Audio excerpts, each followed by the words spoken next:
Suamiku menelantarkan bayiku yang sedang demam demi berbulan madu dengan pelakor murahan. Dia lebih memilih membiayai benalu itu menggunakan uang anak kami. Kini kubalas pengkhianatannya dengan memiskinkannya menjadi gelandangan berkalung utang.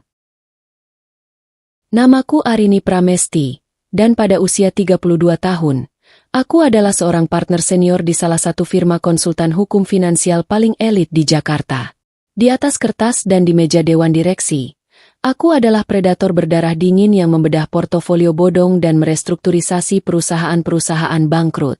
Namun, jika kau melihatku pagi ini, kau hanya akan melihat seorang ibu muda berwajah kuyu, mengenakan daster lusuh bermotif pudar, tengah menepuk-nepuk punggung bayi laki-laki berumur 10 bulan yang sedang rewel karena demam. Ini adalah peran sandiwaraku. Rumah mewah bergaya minimalis tropis di kawasan elit Jakarta Selatan ini adalah kandang emas yang seolah-olah dibangun oleh suamiku. Padahal sesungguhnya, ini adalah arena permainanku. Di hadapanku, Baskoro, pria yang selama 4 tahun ini kupanggil suami, sedang merapikan dasi sutranya di depan cermin besar di kamar utama. Bas selalu merasa dirinya adalah raja bisnis. Ia adalah seorang direktur di perusahaan properti kelas menengah. Posisi yang ia dapatkan murni berkat rekomendasi dan lobi-lobi senyap yang kulakukan di balik layar tanpa pernah ia sadari. Di matanya, kesuksesan yang ia rengkuh adalah hasil dari kejeniusan dan karismanya. Ia mengira aku hanyalah wanita lemah yang menyerah pada ambisi karir sejak hamil. Seorang istri penurut yang menggantungkan hidup sepenuhnya pada belas kasihan dompetnya. Aku harus terbang ke Bali pagi ini, Rin. Proyek resort di Seminyak butuh pengawasan langsung dariku. Mungkin sekitar 1 bulan penuh aku tidak akan pulang. Kau tahu kan, investor asing tidak bisa mentolerir kesalahan sekecil apapun. Ucap Bas dengan nada baritonnya yang dibuat-buat, penuh wibawa palsu. Aku hanya mengangguk pelan, terus mengayunkan dafa. Bayi kami yang napasnya masih terasa panas di ceruk leherku. Aku tahu betul tentang proyek di Seminyak itu. Aku tahu karena firma hukumkulah yang meninjau draft akuisisinya bulan lalu. Dan aku juga tahu, proyek tersebut sudah masuk tahap pasca konstruksi yang sama sekali tidak membutuhkan kehadiran seorang direktur pemasaran secara fisik selama 30 hari berturut-turut. Namun, aku memilih diam. Menonton Bas merangkai kebohongan adalah hiburan tersendiri bagiku akhir-akhir ini. Kebohongan demi kebohongan yang ia ciptakan adalah tali yang sedang ia lilitkan sendiri ke lehernya. Suara langkah kaki angkuh memecah lamunanku. Ibu Lastri melangkah masuk ke kamar tanpa diundang. Ia mengenakan tunik sutra mencolok dan perhiasan emas berlebihan yang bergemerincing setiap kali ia bergerak. Ibu Lastri adalah contoh krisis identitas. Seorang wanita tua dari daerah yang mendadak bertransformasi menjadi sosialita instan berkat kekayaan palsu anaknya. Bas, anakku sayang, kamu sudah siap? Sapa Ibu Lastri. Mengabaikanku sepenuhnya dan langsung menghampiri Bas untuk membetulkan kerah jasnya. Jangan lupa, transferan bulanan ibu disiapkannya. Ibu besok ada arisan berlian sama istri-istri pejabat di Dharma Wangsa. Lalu, pandangan merendahkannya beralih padaku. Matanya menyapu penampilanku dari ujung rambut yang diikat asal hingga sandal jepit di kakiku. Kamu itu, Rin. Suami mau berangkat dinas sebulan. Bukannya dandan cantik, siapkan sarapan yang pantas. Malah pakai daster lusuh bau minyak telon begitu. Pantas saja anakku sumpek di rumah. Belajarlah merawat diri. Jangan cuma bisa numpang hidup dan beranak saja. Sindirnya tajam. Aku menelan ludah. Menahan tawa sinisku agar tidak meledak di wajahnya. Ibu Lastri tidak akan pernah tahu bahwa jika aku menarik satu saja dukunganku pada rekening anaknya, ia tidak akan sanggup lagi membeli tas mahal tiruan, apalagi berlian asli. Ia tidak sadar bahwa arisan mewah yang ia banggakan didanai oleh uangku. Dan tak lama lagi ia akan kembali mencium bau selokan kehidupan aslinya. Dafa sedang demam tinggi sejak semalam. Bu, saya belum sempat tidur. Jawabku datar, menjaga intonasiku tetap terdengar seperti menantu tertindas.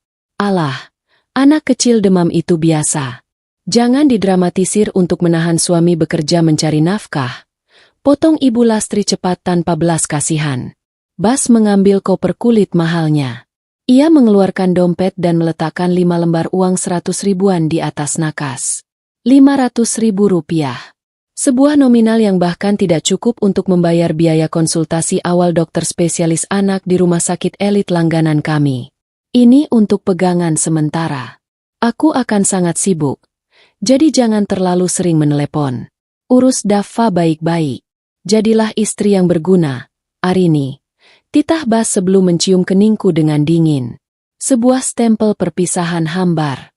Ia melangkah pergi, diikuti ibunya yang mengekor layaknya dayang kerajaan. Pintu utama ditutup rapat. Deru mesin SUV mewah Bas perlahan menjauh dan menghilang di ujung jalan. Keheningan seketika menyelimuti rumah berlapis pualam ini. Dava akhirnya tertidur pulas setelah kuberi obat penurun panas. Aku meletakkannya di ranjang bayinya, menyelimuti tubuh kecilnya dengan penuh kelembutan. Begitu pintu kamar bayi tertutup, postur tubuhku berubah drastis. Bahuku yang tadinya melengkung lelah kini tegak menantang. Mata pasrahku mengeras dan menajam, memancarkan aura seorang eksekutor sejati yang siap mencabut nyawa finansial mangsanya. Aku berjalan menuju ruang kerjaku yang tersembunyi di balik rak perpustakaan.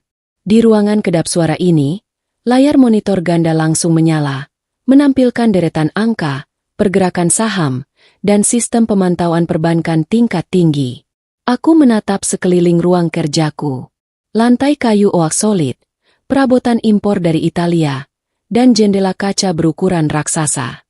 Bas sangat bangga pada properti bernilai belasan miliar ini, tanpa tahu ia gagal membedakan antara aset murni dan liabilitas mematikan.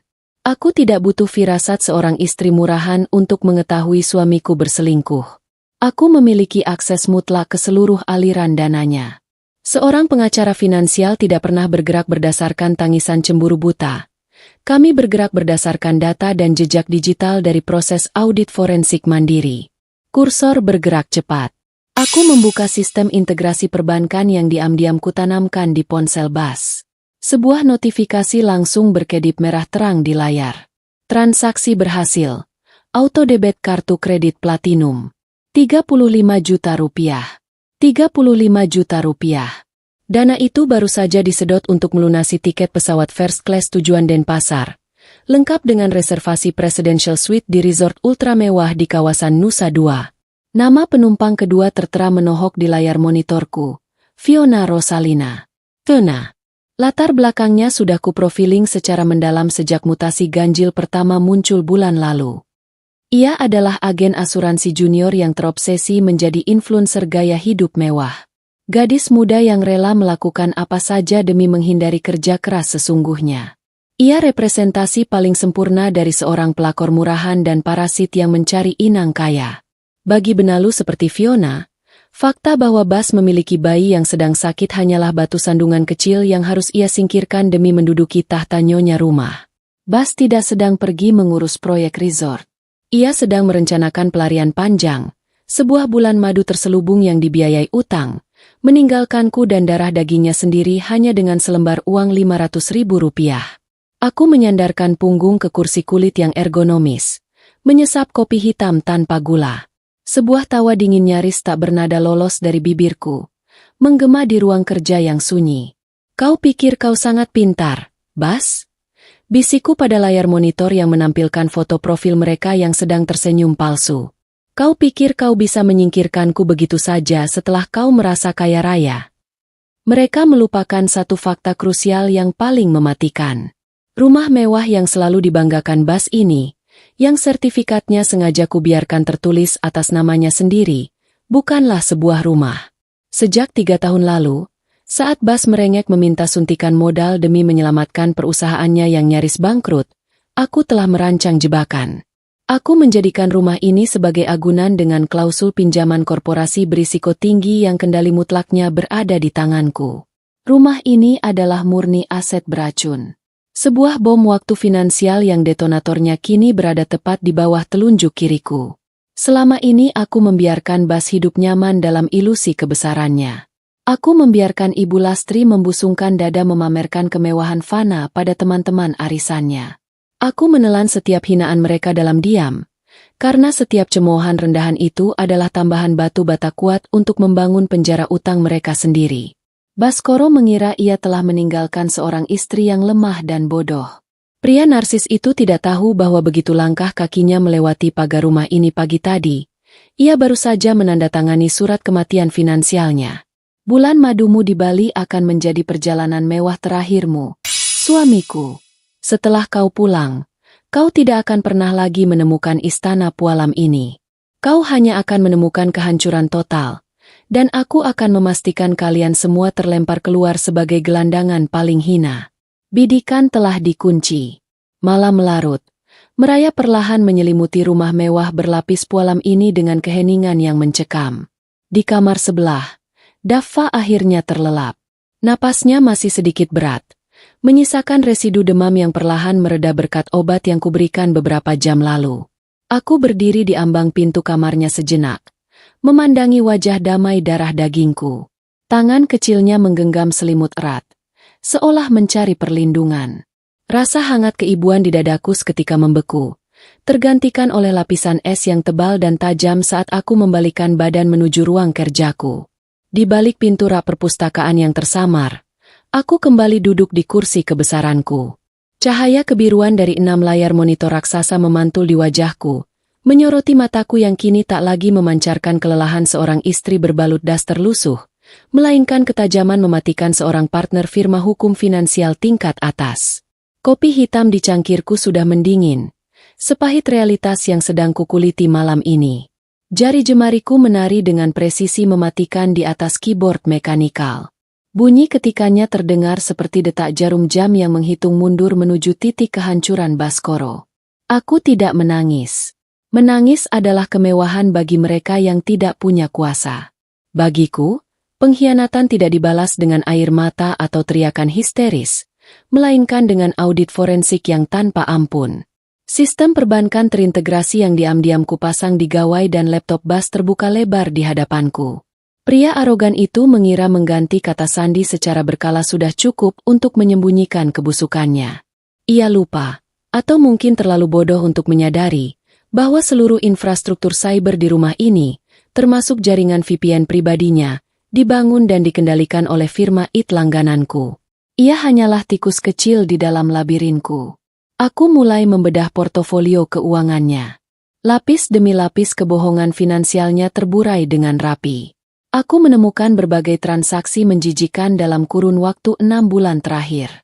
Tagihan makan malam mewah di restoran Michelin Star, pembelian tas branded edisi terbatas, hingga penyewaan yacht mini di Kepulauan Seribu. Semuanya mengalir tanpa putus ke satu muara nama yang sama, Fiona Rosalina. Sang pelakor murahan yang kini sedang berpesta di atas keringat dan tipu dayanya. Namun, itu semua hanyalah uang receh di mataku. Aku bisa menghasilkan profit sebanyak itu hanya dalam hitungan jam kerja penandatanganan kontrak. Yang kucari malam ini adalah pola. Pola kejatuhan mutlak yang akan kugunakan untuk menjerat lehernya secara legal tanpa celah. Kursor mouseku terhenti pada satu folder mutasi rekening yang disembunyikan di bawah nama perusahaan cangkang. Itu adalah rekening bersama yang khusus kubuat untuk dana masa depan Daffa. Sejak anakku lahir, aku menyuntikkan dana ke rekening itu dengan kedok, dividen pasif, dari investasi properti Bas. Investasi bodong yang sebenarnya aku yang mendanai, hanya untuk menjaga ego rapuh suamiku agar merasa seperti pahlawan pencari nafkah. Aku mengklik dokumen mutasi bulan terakhir. Napas ketika tertahan di tenggorokanku. Mataku menyipit tajam, membaca deretan angka yang terpampang nyata di layar dengan warna merah menyala. Saldo akhir, Rp1.500.000. Aku menekan tombol segarkan sistem, berharap ini hanyalah kesalahan visual dari server bank. Namun angka itu tetap membeku di sana. Tanganku yang biasanya kokoh memegang pena bernilai miliaran kini sedikit bergetar. Tabungan pendidikan Daffa telah dikosongkan secara paksa.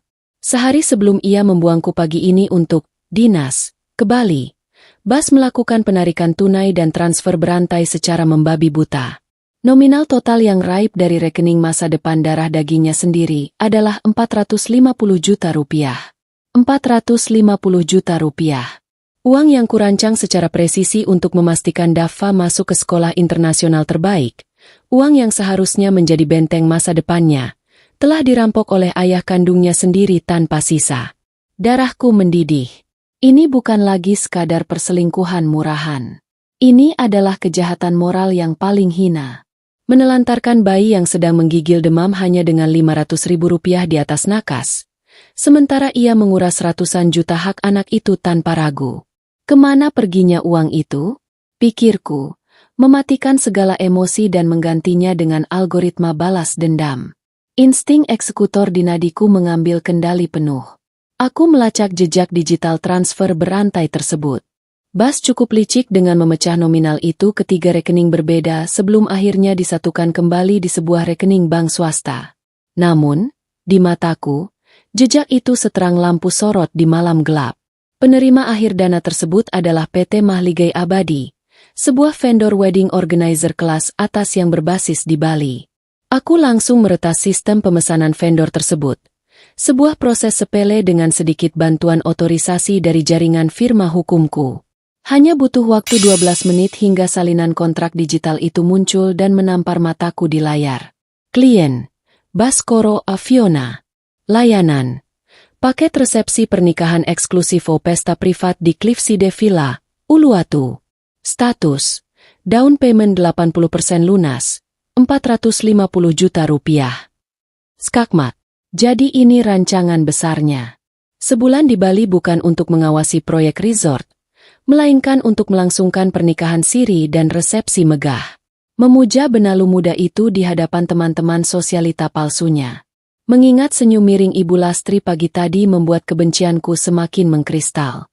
Dia yang selalu menuntut jatah bulanan, yang dengan rakusnya menguras limit kartu kredit tambahan, ternyata berkomplot mengkhianati cucu kandungnya sendiri. Bagi Ibu Lastri, Daffa hanyalah penghalang, dan aku hanyalah parasit yang kebetulan numpang hidup di rumah anaknya. Dia lebih memilih seorang wanita berwajah mulus yang pandai menjilat, daripada seorang menantu yang ia anggap kampungan. Aku berjanji pada diriku sendiri malam ini, wanita tua rakus itu tidak akan luput dari pembantaian finansial ini. Luar biasa, Bas. Desisku memecah keheningan ruang kerja yang mencekam. Kau benar-benar menggali kuburanmu sendiri menggunakan sendok emas. Aku bangkit dari kursiku, berjalan perlahan menuju jendela kaca raksasa yang menyajikan pemandangan kolam renang dengan pantulan cahaya bulan. Aku membayangkan wajah narsis Bas dan senyum kemenangan Fiona saat mereka bertukar cincin dan janji palsu besok. Mereka pasti merasa telah menaklukkan dunia. Mereka merasa telah membuang sampah sejarah dari hidup mereka. Bersiap kembali ke Jakarta untuk menduduki rumah ini dan mengusirku ke jalanan. Mereka sama sekali tidak tahu bahwa rumah yang mereka impikan sebagai istana cinta ini adalah aset beracun yang sebentar lagi akan mencekik leher mereka hingga mati lemas. Aku melangkah kembali ke meja kerja dengan langkah aristokratis. Sentimen telah mati malam ini. Aku membuka draft gugatan perdata di laptopku. Jemariku mengetik dengan ritme yang mematikan. Menyusun klausul demi klausul penipuan, penggelapan dana dalam perkawinan, dan perampasan hak anak di bawah umur. Setiap rupiah yang ia curi dari Daffa akan kutuntut kembali dengan denda penalti maksimal. Aku tidak hanya akan membuat saldo rekeningnya menjadi nol. Aku akan membuatnya minus, membusuk di dalam daftar hitam blacklist BI, dan dikejar eksekutor utang seumur hidup. Lalu, aku membuka file master portofolio pribadiku.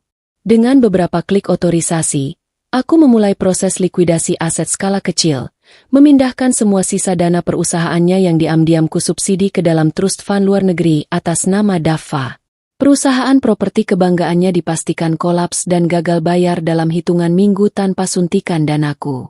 Kau ingin menjadi raja bersama ratu barumu? Bisikku tajam, memandangi pantulan wajah bekuku di layar gelap. Akan kupastikan kerajaanmu rata dengan tanah. Dan kalian semua akan memohon belas kasihan di gubuk reot yang bahkan lebih bau dari selokan. Sandiwaraku sebagai istri tertindas resmi berakhir malam ini. Hitung mundur menuju kehancuran total sang raja palsu baru saja dimulai. 3 hari telah berlalu sejak kepergian Baskoro. Pagi ini, sinar matahari menembus celah gorden sutra di ruang makan utama, menyoroti debu-debu halus yang menari di udara. Aku duduk di kursi pantry, masih mengenakan daster lusuh yang sama yang dihina Ibu Lastri tempo hari. Di pangkuanku, Daffa bersorak kecil, menyambut suapan bubur tim yang baru saja kutiup perlahan. Demamnya telah sepenuhnya reda, dan tawa kecilnya adalah satu-satunya hal murni yang tersisa di rumah berlapis kemunafikan ini. Semuanya terasa seperti pagi biasa bagi seorang ibu rumah tangga yang ditinggal suami bekerja keras di luar kota. Namun, kedamaian semu itu pecah ketika ponselku yang tergeletak di atas meja pualam bergetar singkat. Sebuah notifikasi muncul di layar. Pembaruan status WhatsApp dari kontak bernama Ibu Mertua. Ibu Lastri bukanlah tipe orang yang membagikan kutipan bijak atau resep masakan. Jika jarinya menyentuh fitur story, itu berarti ada kesombongan yang harus ia pamerkan kepada dunia.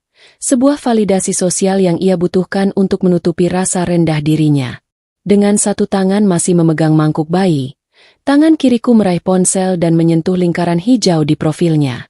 Layar seketika menampilkan sebuah foto beresolusi tinggi yang seakan menampar wajahku secara visual. Di sana, berlatarkan tebing Uluwatu yang spektakuler dan hamparan Samudra Hindia yang biru memukau, berdirilah suamiku. Baskoro mengenakan setelan tuxedo putih rancangan desainer, rambutnya ditata klimis, dan wajahnya memancarkan arogansi seorang raja yang baru saja menaklukkan dunia. Tepat di pelukannya, bersandar mesra Fiona, sang pelakor murahan. Wanita itu mengenakan gaun pengantin bertahtakan kristal Swarovski yang mengekspos lekuk tubuhnya, tersenyum penuh kemenangan ke arah kamera. Dan di samping mereka, berdiri Ibu Lastri. Wajah keriputnya ditarik oleh senyum lebar, memamerkan deretan gigi dan perhiasan emas noraknya yang berkilauan ditimpa matahari Bali. Namun, bukan visual menjijikan itu yang membuat aliran darahku berhenti sejenak, melainkan teks yang diketik tebal melintasi bagian bawah foto tersebut. Selamat atas pernikahanmu, anakku sayang. Akhirnya kamu menemukan wanita yang selevel dengan kita. Ini baru menantu idaman, bukan parasit yang cuma bisa beranak dan numpang hidup. Aku tidak menjatuhkan ponselku. Aku tidak menjerit histeris, melempar mangkuk bubur ke dinding, atau menangis meraung-raung meratapi nasib seperti karakter sinetron murahan. Reaksiku jauh lebih mematikan dari itu. Aku meletakkan sendok bayi dengan sangat pelan, memastikan tidak ada suara dentingan yang tercipta. Kutatap wajah Dava yang sedang mengunyah makanannya dengan polos. Uang masa depan anak ini, hak mutlaknya sebesar 450 juta rupiah, telah dirampok habis-habisan demi membiayai pesta pora di atas tebing itu. Demi membayar gaun mewah sang benalu dan demi memuaskan dahaga validasi seorang wanita tua yang tidak tahu diri. Ibu Lastri menyebutku parasit yang hanya menumpang hidup. Sebuah senyum miring, dingin, dan sangat sinis perlahan terbentuk di bibirku. Ironi dari kalimat itu begitu pekat hingga rasanya hampir lucu. Wanita tua yang rutin menuntut jatah bulanan yang secara otomatis ditarik melalui auto-debit dari rekening pribadiku, menyebutku parasit. Suami arogan yang mengira dirinya direktur sukses padahal nyawanya disubsidi oleh portofolio perusahaanku, menganggapku benalu. Mereka tidak sadar bahwa mereka sedang memaki tuan tanah yang memegang kunci kandang mereka. Mode ibu yang lelah telah mati di detik ini juga. Sosok yang bangkit dari kursi pantri itu adalah Arini Pramesti, partner senior firma hukum, seorang eksekutor berdarah dingin. Aku memanggil Bei Inah, pengasuh senior yang diam-diam ku gaji 3 kali lipat dari standar normal dengan uangku sendiri, untuk mengambil alih Dava. Setelah mencium pucuk kepala anakku, aku berjalan lurus menuju ruang kerja tersembunyiku. Langkahku tegas, tanpa keraguan. Tidak ada lagi toleransi. Tidak ada lagi ruang untuk negosiasi atau belas kasihan. Mereka semua resmi menjadi sampah sejarah yang harus segera dibumi hanguskan. Begitu masuk ruang kerjaku, layar monitor ganda menyala menyambut tuannya. Aku langsung membuka sistem database perbankan korporat yang terafiliasi dengan firmaku. Sudah waktunya memicu jebakan utama. 5 tahun lalu, ketika Baskoro merengek karena perusahaannya nyaris pailit, aku membantunya mendapatkan suntikan dana raksasa dari sebuah lembaga pembiayaan. Apa yang Bas tidak pernah baca dari dokumen setebal ratusan halaman yang ia tanda tangani dengan bangga itu adalah, lembaga pembiayaan tersebut merupakan anak perusahaan cangkang di bawah kendaliku. Dan yang paling fatal, ia menggunakan sertifikat rumah mewah ini sebagai jaminan utama. Bas selalu membanggakan bahwa sertifikat rumah ini murni atas namanya. Secara de jure, ya. Tapi secara de facto, dokumen agunan itu memberikanku hak veto absolut untuk mengeksekusi penyitaan kapanpun terjadi prestasi. Rumah ini adalah aset beracun level tinggi. Jemariku menari di atas keyboard. Dengan otorisasi penuh, aku mengubah status pembayaran pinjaman komersial Baskoro di sistem pusat menjadi gagal bayar, default. Aku sengaja memblokir aliran dana cadangan yang biasanya otomatis menutupi cicilannya. 1 klik. Enter. Sistem perbankan langsung merespons. Status kredit Baskoro di Bank Indonesia seketika berubah merah. Dalam hitungan jam, algoritma akan bekerja menyebar data ini ke seluruh lembaga keuangan. Sang raja bisnis kini resmi masuk ke dalam blacklist BI. Ia tidak akan bisa mencairkan cek, mengajukan kredit, atau bahkan membuka rekening baru di bank manapun di republik ini. Selamat menikmati bulan madumu, Bas. Bisikku pada layar yang berkedip. Karena saat kartu kreditmu mulai ditolak di restoran mewah nanti malam, kau akan menyadari bahwa kau tidak punya apa-apa lagi. Aku tidak berhenti sampai di situ. Aku membuka file baru dan mulai menyusun gugatan perdata dengan ritme yang memabukkan. Setiap kalimat yang kuketik adalah peluru. Tuduhan penggelapan dana perkawinan, eksploitasi finansial, dan penelantaran anak. Aku akan melakukan likuidasi aset pada setiap barang berharga yang ia tinggalkan di rumah ini. Mobil SUV mewahnya, koleksi jam tangan Rolexnya, semua akan disita oleh pengadilan sebelum ia sempat kembali menginjakan kaki di Jakarta. Ibu Lastri menginginkan menantu yang selevel dengannya? Aku akan mengabulkannya. Aku akan memastikan menantu kesayangannya itu ikut terseret dalam kebangkrutannya, hidup tanpa sepeser pun uang, dan merasakan bagaimana rasanya menjadi gelandangan sejati yang harus mencari makan di tengah bau selokan sebuah gubuk reot. Tahap persiapan senyap telah dimulai. Aku akan membiarkan mereka berpesta di Bali selama mungkin. Semakin tinggi mereka terbang dalam ilusi kemewahan palsu itu, semakin hancur tulang mereka saat aku membantingnya ke aspal realita. Permainan sesungguhnya baru saja dimulai, dan skakmat sudah kusiapkan di ujung papan. Pagi ini, daster lusuh bermotif pudar yang selama ini menjadi seragam sandiwaraku akhirnya berakhir di dasar tempat sampah kamar mandi. Bersamaan dengan jatuhnya kain usang itu, runtuh pula persona seorang istri lemah yang pasrah diinjak-injak oleh ego suaminya. Aku melangkah ke dalam walk-in closet, menggeser deretan kemeja murahan yang biasa kukenakan di rumah, dan membuka kompartemen rahasia yang tersembunyi di balik panel kayu oak solid. Di dalamnya, tergantung deretan setelan kerja haute couture, cerminan identitas asliku yang selama bertahun-tahun tak pernah tersentuh oleh pandangan Baskoro maupun ibunya. Aku memilih setelan blazer berwarna navy blue berpotongan tegas, memadukannya dengan sepatu hak tinggi stiletto hitam legam. Riasan wajahku kubuat senatural mungkin, namun dengan tarikan garis mata yang tajam, sedingin es yang membeku di perairan utara. Hari ini, aku bukan lagi Arini si ibu rumah tangga yang dituduh numpang hidup. Hari ini, aku adalah Arini Pramesti, partner utama di firma konsultan hukum finansial paling ditakuti di Sudirman Central Business District, SCBD. Meninggalkan Dava dalam pengawasan penuh Inah dan 2 petugas keamanan tak berseragam yang baru saja kusewa pagi ini, aku melangkah keluar dari penjara marmer ini. Sopir pribadiku, yang selama ini kusembunyikan di apartemen sewaan, sudah menungguku di depan gerbang dengan sedan Eropa berwarna hitam mengilap. Ke kantor, Nyonya? Tanyanya sopan sambil membukakan pintu. Ya, Pak. Jalur cepat. Kita punya jadwal eksekusi hari ini. Jawabku datar. Masuk ke dalam kabin yang sejuk. Setibanya di lobi gedung pencakar langit SCBD, setiap staf dan kolega yang berpapasan denganku menunduk hormat. Aura keagungan dan kekuasaan menguar dari setiap langkahku. Sangat kontras dengan tuduhan parasit yang dilontarkan Ibu Lastri kemarin. Mereka semua di gedung ini tahu siapa aku. Seorang eksekutor tanpa ampun di meja perundingan. Sang algojo bagi perusahaan-perusahaan rakus yang gagal bayar. Aku memasuki ruangan kerjaku di lantai 40. Sebuah ruangan bersudut kaca yang menyajikan pemandangan kota Jakarta dari ketinggian. Sebuah pandangan dewata yang melambangkan posisiku saat ini. Di meja oval panjang, Pak Hendra, kepala divisi perbankan korporat dari bank mitra firma kami, sudah menunggu dengan tumpukan dokumen tebal yang tertata rapi. Selamat pagi, Bu Arini.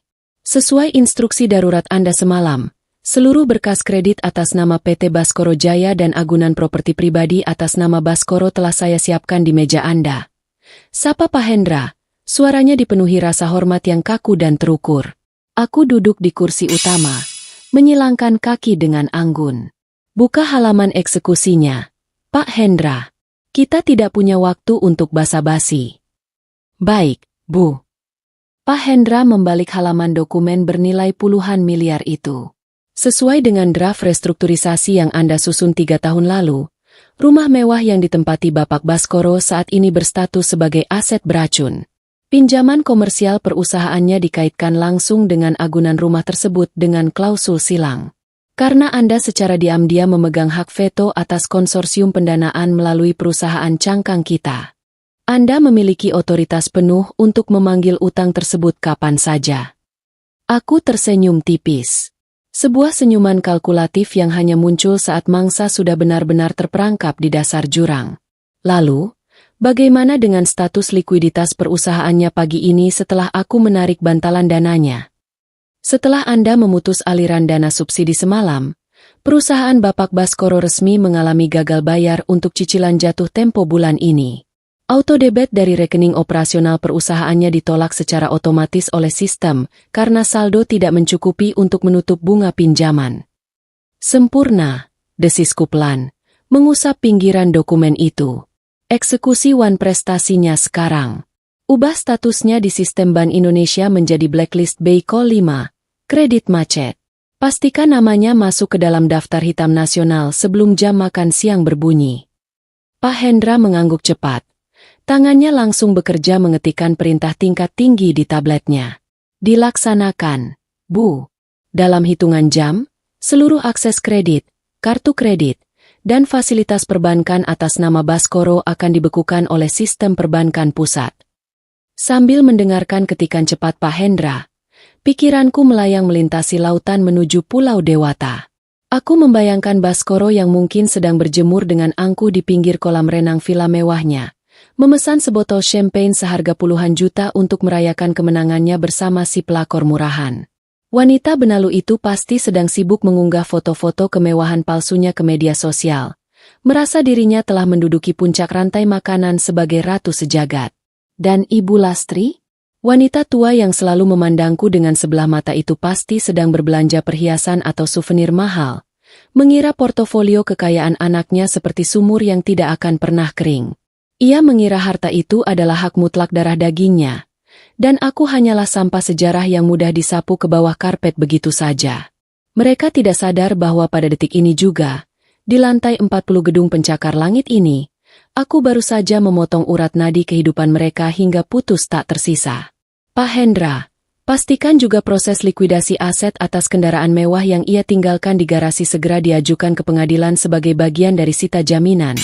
Perintahku lagi. Nada bicaraku sedingin pisau bedah di ruang operasi. Semua capital gain dari penjualan aset yang masih bisa diselamatkan akan dialihkan langsung ke rekening trust fund anak saya melalui audit forensik lanjutan. Tidak boleh ada 1 sen pun yang tersisa untuk pria itu. Sudah masuk dalam klausul, Bu. Selain itu, draft gugatan perdata atas penggelapan dana tabungan pendidikan juga sudah diserahkan ke pengadilan negeri pagi ini oleh tim litigasi kita. Panggilan sidang pertama akan langsung dikirimkan ke alamat rumah tersebut, yang tentunya tidak akan bisa ia terima karena rumah itu akan segera kita segel. Aku mengangguk puas.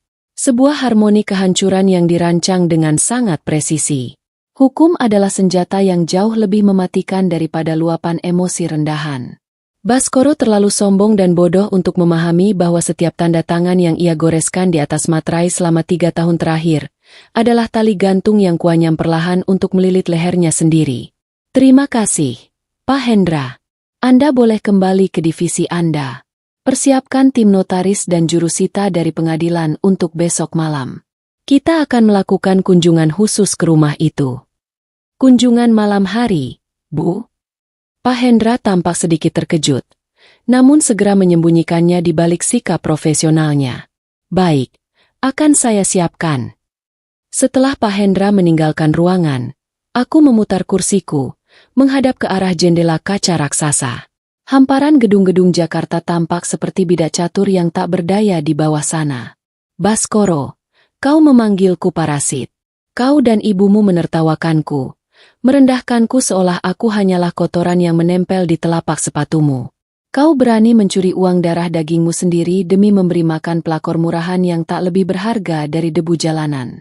Kau pikir kau bisa menikmati hidup di atas penderitaanku? Kartu kredit platinum yang selalu kau banggakan itu akan segera berubah menjadi potongan plastik rongsokan yang memalukan. Begitu mesin pembayaran di restoran elitmu menolak transaksimu, begitu pihak resort menahan koper-koper mewahmu karena kau tak mampu melunasi tagihan, kau akan menyadari betapa kecil dan menyedihkannya dirimu tanpa subsidi dariku. Aku pastikan kau, ibumu yang tamak, dan selingkuhanmu yang rakus itu akan terhempas dari langit ketujuh dengan kecepatan penuh. Kalian akan merasakan bagaimana hinanya ditatap jijik oleh orang-orang yang selama ini kalian anggap setara. Aku akan mengawasi dengan kepuasan absolut saat kalian berakhir meratapi nasib di sebuah gubuk reot yang pengap, menghirup bau selokan setiap pagi, dan menyadari bahwa kalian tak lebih dari sekadar gelandangan menjijikan yang berani menantang tuan tanahnya sendiri. Papan catur telah kususun ulang. Kini, hanya tinggal menunggu bidak sang raja palsu itu tumbang dengan sendirinya. Malam merayap menuju titik kulminasinya. Jarum jam antik di sudut ruang tamu raksasa ini berdenting pelan menunjuk angka 11.30 malam. Rumah berlapis pualam yang selama ini diakini Baskoro sebagai monumen kejayaan abadinya, kini terasa sedingin ruang jenazah. Angin malam berembus melalui celah ventilasi, membawa aroma keheningan yang sebentar lagi akan berubah menjadi badai kehancuran. Di lantai atas, Daffa tertidur pulas dalam buayan Bei Inah, sama sekali tidak menyadari bahwa ibunya sedang merancang ulang takdir finansial keluarga ini dari nol. Aku berdiri di dekat jendela kaca raksasa yang menghadap ke arah gerbang utama. Aku tidak lagi mengenakan daster lusuh yang selalu menjadi bahan tertawaan Ibu Lastri. Malam ini, aku membalut tubuhku dengan gaun tidur berbahan sutra hitam legam, dipadukan dengan jubah panjang berwarna senada. Segelas anggur merah bordu berada dalam genggamanku. Warnanya sepekat darah yang siap kutumpahkan di atas kertas bermaterai. Di suatu tempat di bali sana, Fiona, sang pelakor murahan, mungkin sedang merajuk. Sistem autodebit yang kuputus siang tadi pastinya telah memicu kepanikan saat kartu kredit platinum suamiku ditolak mentah-mentah oleh mesin edisi restoran mewah mereka. Dan Ibu Lastri, yang selalu menyebutku parasit yang sekadar numpang hidup di istana ini, mungkin sedang tertidur lelap, tidak sadar bahwa status sosial yang ia agungkan akan musnah sebelum matahari terbit. Tepat pukul 11.45, sorot lampu ganda membelah kegelapan driveway. Sebuah MPV hitam premium berhenti mulus di depan pintu utama. 3 sosok pria berpakaian formal turun dari kendaraan tersebut. Aku menekan tombol intercom, memerintahkan petugas keamanan untuk membuka pintu. Langkah kaki mereka menggema di lantai marmer. Di barisan terdepan adalah Notaris Surya, seorang pejabat pembuat akta tanah senior yang sangat disegani di Jakarta. Di belakangnya menyusul Pak Hendra dari pihak bank, beserta seorang petugas jurusita pengadilan. Mereka menunduk hormat saat melihatku berdiri menyambut mereka, bukan sebagai seorang istri rumah tangga, melainkan sebagai eksekutor utama yang memegang kendali atas nasib triliunan rupiah uang klien. Selamat malam, Bu Arini. Maaf kami harus datang selarut ini, sapa Notaris Surya, meletakkan koper kulitnya di atas meja makan marmer panjang, meja yang sama persis tempat Ibu Lastri biasa memamerkan perhiasannya kepada teman-teman arisannya. Waktu adalah ilusi bagi mereka yang akan kehilangan segalanya. Pak Surya, silakan duduk. Balasku dingin, meletakkan gelas anggurku. Apakah semua berkas sudah siap? Pak Hendra membuka koper dan mengeluarkan setumpuk dokumen legal yang dicetak tebal. Sudah, Bu. Kami telah memverifikasi status blacklist BI atas nama Baskoro Jaya. Sistem perbankan nasional telah menolak seluruh akses kreditnya tepat pada pukul 2 siang tadi. Mengingat surat peringatan wan prestasi telah kami terbitkan secara digital dan diabaikan, kami berhak melakukan eksekusi jaminan. Notaris Surya mengambil alih pembicaraan, menyodorkan sebuah dokumen dengan kop surat resmi. Total utang pokok beserta denda penalti keterlambatan adalah 12,5 miliar rupiah. Karena rumah ini adalah aset beracun yang terikat langsung dengan pinjaman tersebut, dan Anda telah menggunakan hak veto selaku perwakilan konsorsium kreditur, maka kepemilikan aset ini secara de jure telah jatuh ke tangan bank. Aku menatap deretan angka itu dengan kepuasan yang mengalir perlahan di nadiku. 12,5 miliar rupiah. Angka yang akan merantai leher Baskoro hingga ia membusuk. Tidak ada lagi portofolio fiktif yang bisa menolongnya. Sita rumah ini malam ini juga. Pastikan segel bank terpasang di setiap sudut yang terlihat. Perintahku datar. Namun, menyita rumah ini belumlah cukup. Menyita berarti bank, yang pada akhirnya bermuara padaku, hanya akan mengambil alih bangunannya. Itu terlalu mudah. Baskoro masih bisa membual bahwa ia pernah membangun istana ini. Aku tidak ingin ia memiliki jejak sejarah apapun. Aku ingin rumah kebanggaannya ini benar-benar lenyap, menyisakan trauma visual yang akan menghantuinya seumur hidup. Aku membuka laci meja dan mengeluarkan sebuah map merah terang, menyodorkannya ke hadapan Notaris Surya dan Pak Hendra. Namun, bapak-bapak, ada satu hal lagi sebelum kita memproses likuidasi aset properti ini untuk mengejar capital gain, ujarku, menyandarkan punggung dengan elegan. Silakan periksa dokumen izin mendirikan bangunan, IMB, yang saya lampirkan di sana. Notaris Surya memicingkan mata, meneliti lembaran blueprint dan stempel tata kota di dalam map tersebut. Keningnya berkerut tajam. Bu Arini, berdasarkan dokumen tata ruang ini, lebih dari 60% struktur bangunan utama rumah ini melanggar garis sempadan bangunan dan memakan zona hijau resapan air kota. Ini adalah pelanggaran tata ruang kelas berat. Aku tersenyum sangat tipis. Sebuah senyum mematikan yang telah kusimpan selama 4 tahun. 3 tahun lalu, saat Baskoro sibuk bermain golf dan membual dengan rekan bisnisnya, aku yang mengurus seluruh perizinan rumah ini. Dengan sengaja, aku memanipulasi denah arsitektur dan menyuap beberapa oknum agar izin awal keluar, namun sengaja membiarkan pelanggaran tata ruang itu tercatat dalam sistem arsip tersembunyi Dinas Tata Kota. Aku menanam ranjau darat di bawah tempat tidurku sendiri, menunggu saat yang tepat untuk meledakkannya. Tepat sekali, Pak Surya, desisku tajam. Berdasarkan audit forensik internal kita terhadap aset jaminan ini, bangunan ini berstatus ilegal. Oleh karena itu, saya telah menggunakan koneksi firma hukum saya untuk menerbitkan dokumen ini hari ini. Aku mengetukkan kuku berpoles merah di atas selembar kertas dengan stempel merah menyala dari pemerintah provinsi. Surat perintah pembongkaran bangunan paksa. Pak Hendra menelan ludah. Jelas terkejut dengan tingkat kebrutalan rencanaku. Anda akan meratakan rumah agunan ini, Bu? Aku tidak akan membiarkan sampah sejarah berdiri tegak di atas tanah yang dibeli dengan uangku. Jawabku, suaraku turun 1 oktav, memancarkan kengerian yang absolut. Rumah ini bukan lagi aset, melainkan barang bukti pelanggaran. Saat pria arogan itu dan sang benalu pulang dari bulan madu mereka tidak akan menemukan istana. Mereka hanya akan menemukan puing-puing. Aku mengambil pena emas dari sakuku, menandatangani surat persetujuan eksekusi penyitaan dan pembongkaran dengan goresan yang mantap. Tanda tanganku menari di atas kertas, meresmikan gugatan perdata paling brutal dalam sejarah pernikahan ini. Setiap denting stempel Notaris Surya di atas materai malam ini adalah paku yang menancap di peti mati kesombongan Baskoro. Mereka pikir mereka membuangku? Aku yang membuang mereka. Saat mereka kembali ke Jakarta tanpa uang sepeser pun, terbuang dari lingkungan sosial kelas atas, mereka akan menyadari tempat asli mereka. Aku akan memastikan mereka berakhir meringkuk kedinginan di sebuah gubuk reyot, di mana mereka bisa menghabiskan sisa umur sebagai gelandangan yang paru-parunya dipenuhi bau selokan. Sandiwaraku telah usai. Sang ratu telah memberikan titah mutlak. Ratakan istana ini dengan tanah. Waktu adalah hakim yang paling adil bagi seorang pengkhianat.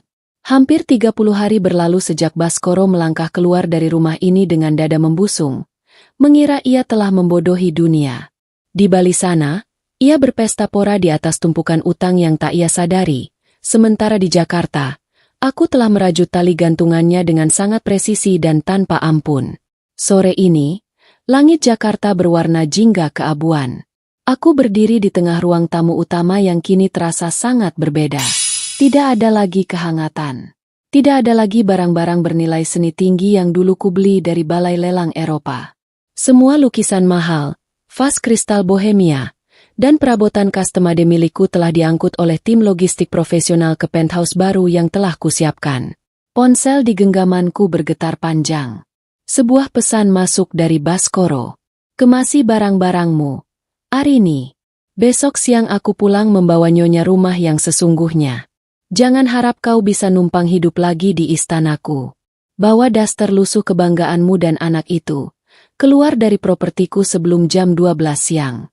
Aku tidak mau Fiona mencium bau kemiskinan dari parasit sepertimu saat ia menginjakan kakinya di sini. Aku membaca deretan huruf kapital penuh arogansi itu dengan tatapan sedingin lapisan es Antartika. Sebuah perintah pengusiran dari seorang raja yang kerajaannya sudah lama runtuh. Aku tidak membalas pesannya. Membalas pesan orang bodoh hanya akan merendahkan level intelijensiku.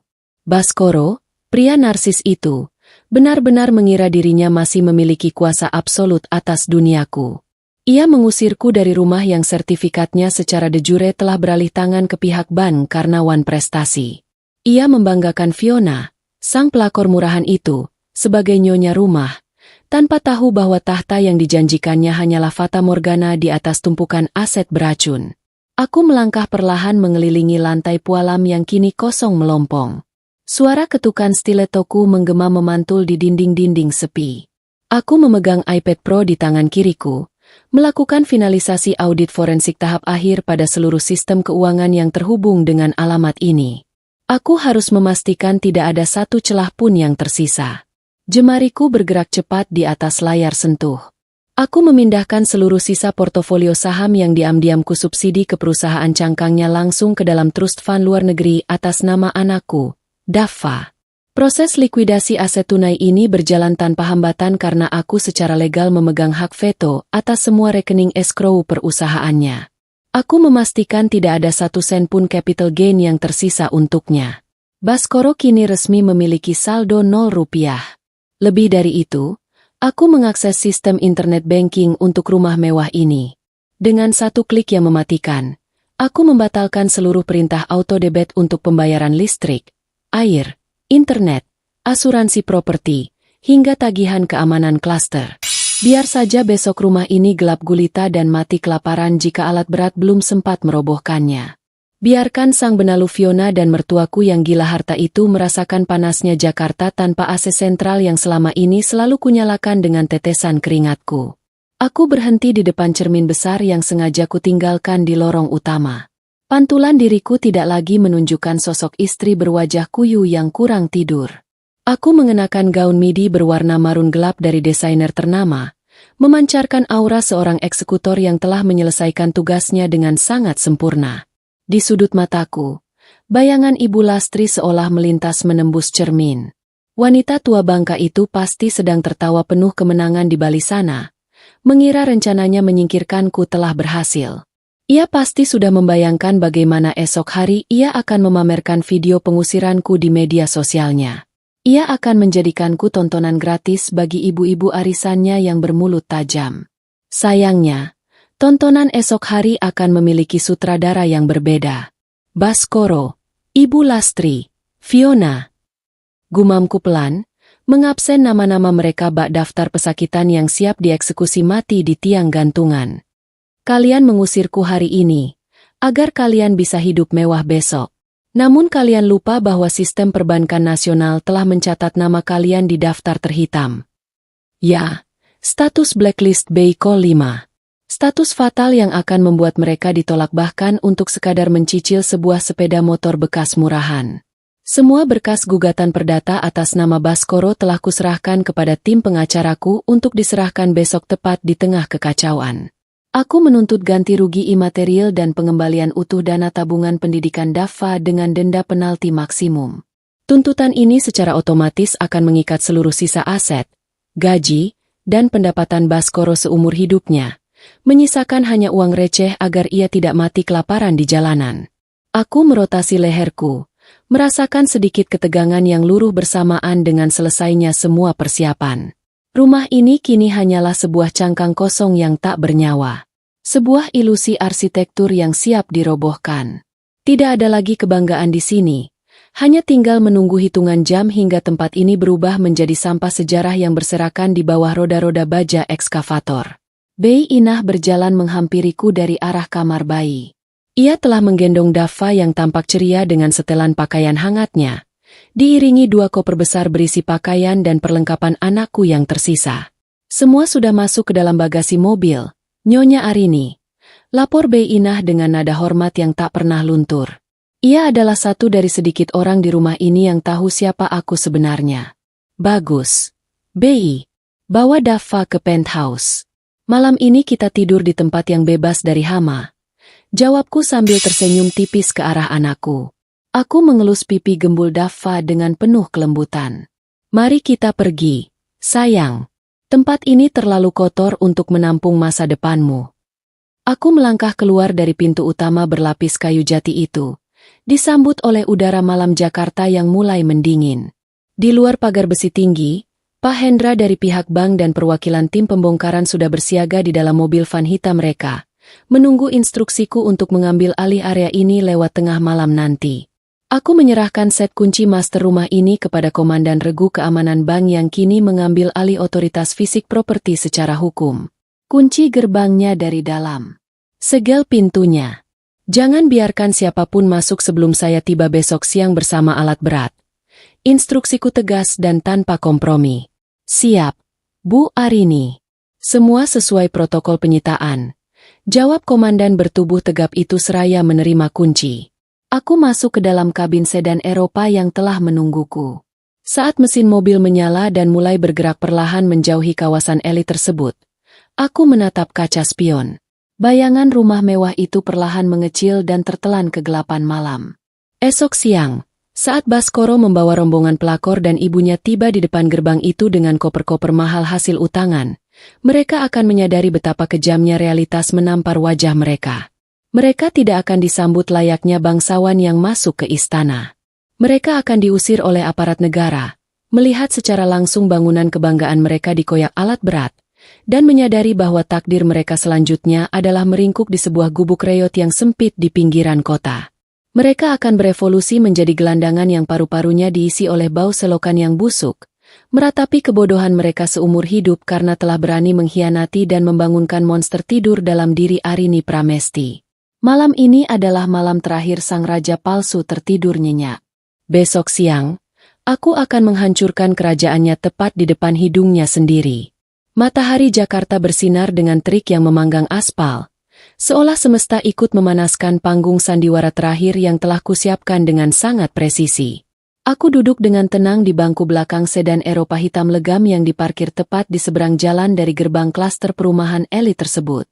Kaca film mobil yang sangat gelap menyembunyikan kehadiranku, memberikanku sudut pandang layaknya dewa yang sedang menanti kejatuhan para pendosa.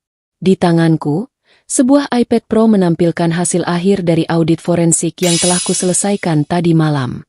Semua grafik menunjukkan garis merah menukik tajam.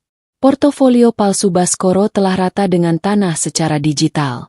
Namun, menghancurkan angka di layar komputer tidak pernah memberikan kepuasan yang sepadan. Aku harus melihat kehancuran itu bermanifestasi di dunia nyata. Aku harus melihat wajah arogan pria itu runtuh saat ia menyadari bahwa ia baru saja kembali ke Jakarta hanya untuk menjadi gelandangan. Tepat pukul 12 siang, sebuah taksi premium berukuran besar berhenti di depan gerbang rumah mewah yang kini telah dikunci rapat dengan rantai baja tebal. Baskoro adalah orang pertama yang turun. Ia mengenakan kemeja linen putih bermerek dan kacamata hitam desainer, berusaha keras memancarkan aura seorang eksekutif muda yang baru pulang dari liburan mahal. Namun, mataku yang terlatih menangkap detail yang lebih dalam. Ada keringat dingin di pelipisnya. Gerakannya kaku. Tentu saja, aku tahu persis mengapa. Pagi tadi, tepat saat mereka check out dari resort di Bali, sistem perbankan telah menolak keras semua transaksinya. Tagihan kartu kreditnya gagal karena autodebit yang telah kuputus. Ia pasti harus menguras sisa uang tunai dan memelas pada layanan taksi bandara dengan alasan, Sistem sedang gangguan. Menyusul di belakangnya, turunlah Ibu Lastri. Wanita tua itu melangkah dengan gaya sok aristokrat, mengenakan gaun bercorak ramai dan topi lebar yang membuatnya terlihat seperti badut sirkus yang tersesat di kawasan elit. Tangannya sudah memegang ponsel, mengarahkan kamera ke segala penjuru. Ia sedang melakukan siaran langsung di media sosial, bersiap merekam detik-detik pengusiran sang menantu yang ia anggap parasit. Dan yang terakhir, sang bintang utama dari kekacauan ini, Fiona. Sang pelakor murahan itu melangkah keluar layaknya seorang ratu yang baru saja menaklukkan kerajaan. Ia menenteng tas Hermes tiruan yang dibelikan Baskoro menggunakan sisa uang curiannya. Tersenyum pongah sambil menggandeng lengan suamiku. Wanita benalu itu mengira dirinya telah memenangkan lotre kehidupan, bersiap mengklaim istana Pualam ini sebagai miliknya seutuhnya. Loh, Bas? Kok digembok begini? Mana perempuan kampung itu? Sudah kabur dia. Suara cempreng Ibu Lastri terdengar menembus jalanan yang sepi, menunjuk ke arah rantai tebal yang melilit pagar besi. Baskoro mengernyit. Wajah arogannya berubah menjadi campuran antara amarah dan kebingungan. Ia melangkah maju, mengguncang pagar besi itu dengan kasar. Baru pada detik itulah, matanya menangkap sesuatu yang menempel di pilar utama gerbang. Sebuah stiker kuning mencolok berukuran besar dengan lambang Bank Nasional dan cap Pengadilan Negeri. Aset ini dalam penyitaan ban. Dilarang masuk atau merusak segel. Fiona yang berdiri di belakangnya ikut memucat. Sayang, itu tulisan apa? Disita? Rumah siapa yang disita? Aku menurunkan kaca jendela mobilku, membiarkan suara mereka masuk lebih jelas. Kepanikan mulai merayap di wajah sang raja palsu. Baskoro mengeluarkan ponselnya dengan tangan gemetar, mencoba menghubungi seseorang, mungkin sekretarisnya, atau pihak bank, namun aku tahu panggilannya tidak akan pernah terhubung. Namanya telah masuk ke dalam blacklist Baycall 5. Tidak ada satupun instansi keuangan yang sudi mengangkat telepon dari seorang pesakitan kredit macet berstatus fatal. Waktunya telah tiba. Aku memberi isyarat pada sopirku untuk membuka pintu. Langkah pertamaku di atas aspal disambut oleh bunyi ketukan stiletto hitam yang tajam dan berwibawa. Aku tidak lagi mengenakan daster lusuh yang biasa kusembunyikan di balik peran ibu rumah tanggaku. Aku mengenakan setelan blazer Dior berwarna merah darah yang melambangkan kekuasaan absolut. Rambutku disanggul rapi ke atas, dan kacamata hitam Prada bertengger di wajahku, menyembunyikan tatapan seorang eksekutor yang tidak memiliki sisa belas kasihan. Kehadiranku sontak menghentikan keributan mereka. 3 pasang mata itu melebar, menatapku seolah melihat hantu yang bangkit dari kubur dengan pakaian permaisuri. Arini? Gumam Baskoro, suaranya tercekat di tenggorokan. Ia memindai penampilanku dari ujung rambut hingga ujung kaki, tidak percaya bahwa wanita elegan, tajam, dan berkuasa di hadapannya ini adalah istri yang semalam ia usir via pesan singkat. Selamat siang, Baskoro. Selamat datang kembali di realita. Sapaku dingin, melangkah mendekat ke arah barikade pita kuning yang dipasang oleh tim keamananku. Ibu Lastri, yang otaknya terlalu lambat untuk memproses hierarki kekuasaan yang baru saja bergeser, langsung melangkah maju dan menudingkan jarinya tepat ke wajahku. Ponselnya masih merekam. Berani-beraninya kamu dandan pamer begitu. Uang dari mana kamu beli baju mahal? Hah? Pasti kamu mencuri uang anakku sebelum kabur, kan? Dasar perempuan numpang hidup. Cepat buka gembok ini. Kami ini pemilik sah rumah ini, dan kamu cuma sampah sejarah yang sudah dibuang anakku. Jerit Ibu Lastri dengan histeris. Aku tidak berkedip. Aku bahkan tidak menaikkan intonasi suaraku. Aku menatap lurus ke dalam mata Baskoro, mengabaikan gonggongan ibunya sepenuhnya. Pemilik sah. Aku tersenyum sangat tipis, mengisyaratkan ejekan tingkat tinggi. Baskoro, apakah kau belum memberitahu ibumu dan istri barumu ini tentang dokumen setebal 500 halaman yang kau tanda tangani 3 tahun lalu tanpa membacanya? Rumah yang kau banggakan ini bukan istana. Ini adalah aset beracun. Wajah Baskoro memucat pasi. Rahangnya mengeras. Apa maksudmu, Arini? Jangan main-main. Aku yang membeli tanah ini. Aku yang membangunnya. Buka pintunya sekarang atau aku panggil polisi. Panggil saja, balasku tenang, menyilangkan lengan di depan dada. Polisi akan dengan senang hati menangkapmu karena mencoba menerobos aset sitaan negara. Kau lupa, Bas? Pinjaman perusahaanmu yang bernilai belasan miliar itu menggunakan rumah ini sebagai agunan silang. Dan karena perusahaanmu secara resmi dinyatakan gagal bayar pagi ini, pihak bank telah mengeksekusi jaminan tersebut. Secara de jure, kepemilikan aset ini sudah hangus. Fiona melangkah maju. Wajahnya yang penuh make-up tebal kini berkerut panik. Sayang, dia bohong kan? Kamu bilang kamu direktur. Kamu bilang rumah ini milik kita. Diam kau, pelakor murahan. Potongku dengan nada setajam silet, menatap Fiona hingga wanita itu mundur selangkah karena terkejut. Kau pikir kau memenangkan seorang miliarder? Kau baru saja menikahi seorang pengangguran yang saldo rekeningnya 0 rupiah. Aku mengalihkan pandanganku kembali pada Baskoro yang kini bernapas dengan berat. Kau mengusirku dari rumah ini, Bas? Kau sungguh naif, bisikku tajam, memastikan setiap suku kataku menghujam egonya. Aku memegang hak veto penuh atas konsorsium krediturmu. Aku yang menarik dananya. Aku yang memicu penyitaan ini. Tidak akan ada capital gain dari rumah ini yang bisa kau selamatkan. Aku telah mendaftarkan gugatan perdata atas pencurian tabungan Dava, dan pengadilan akan membekukan setiap sen yang pernah kau miliki. Kau iblis, Arini, geram Baskoro, urat-urat di lehernya menonjol. Ia mengepalkan tangan, tampak ingin menyerangku, namun 2 petugas keamanan bertubuh raksasa segera melangkah maju melindungiku. Bukan iblis, Bas. Hanya seorang ibu yang uang anaknya kau curi, balasku dingin. Aku merogoh saku blazerku dan melemparkan sebuah kunci tua yang berkarat ke aspal, tepat di depan sepatu mahal Fiona. Itu kunci untuk sebuah kontrakan petak di pinggiran kota. Hanya itu yang tersisa dari belas kasihanku sebelum kalian benar-benar membusuk di gubuk reot. Ambil kunci itu, dan mulailah membiasakan paru-paru kalian menghirup bau selokan. Ujarku, mengakhiri kalimat dengan tatapan penuh kepuasan. Aku mengangkat tangan kananku, memberikan sinyal yang telah lama ditunggu-tunggu. Sekarang, mundur dari properti bank. Karena likuidasi aset secara fisik akan segera dimulai. Dari ujung jalan, suara gemuruh mesin diesel bertenaga raksasa mulai terdengar mendekat. Tanah di bawah kaki Baskoro, Fiona, dan Ibu Lastri mulai bergetar pelan.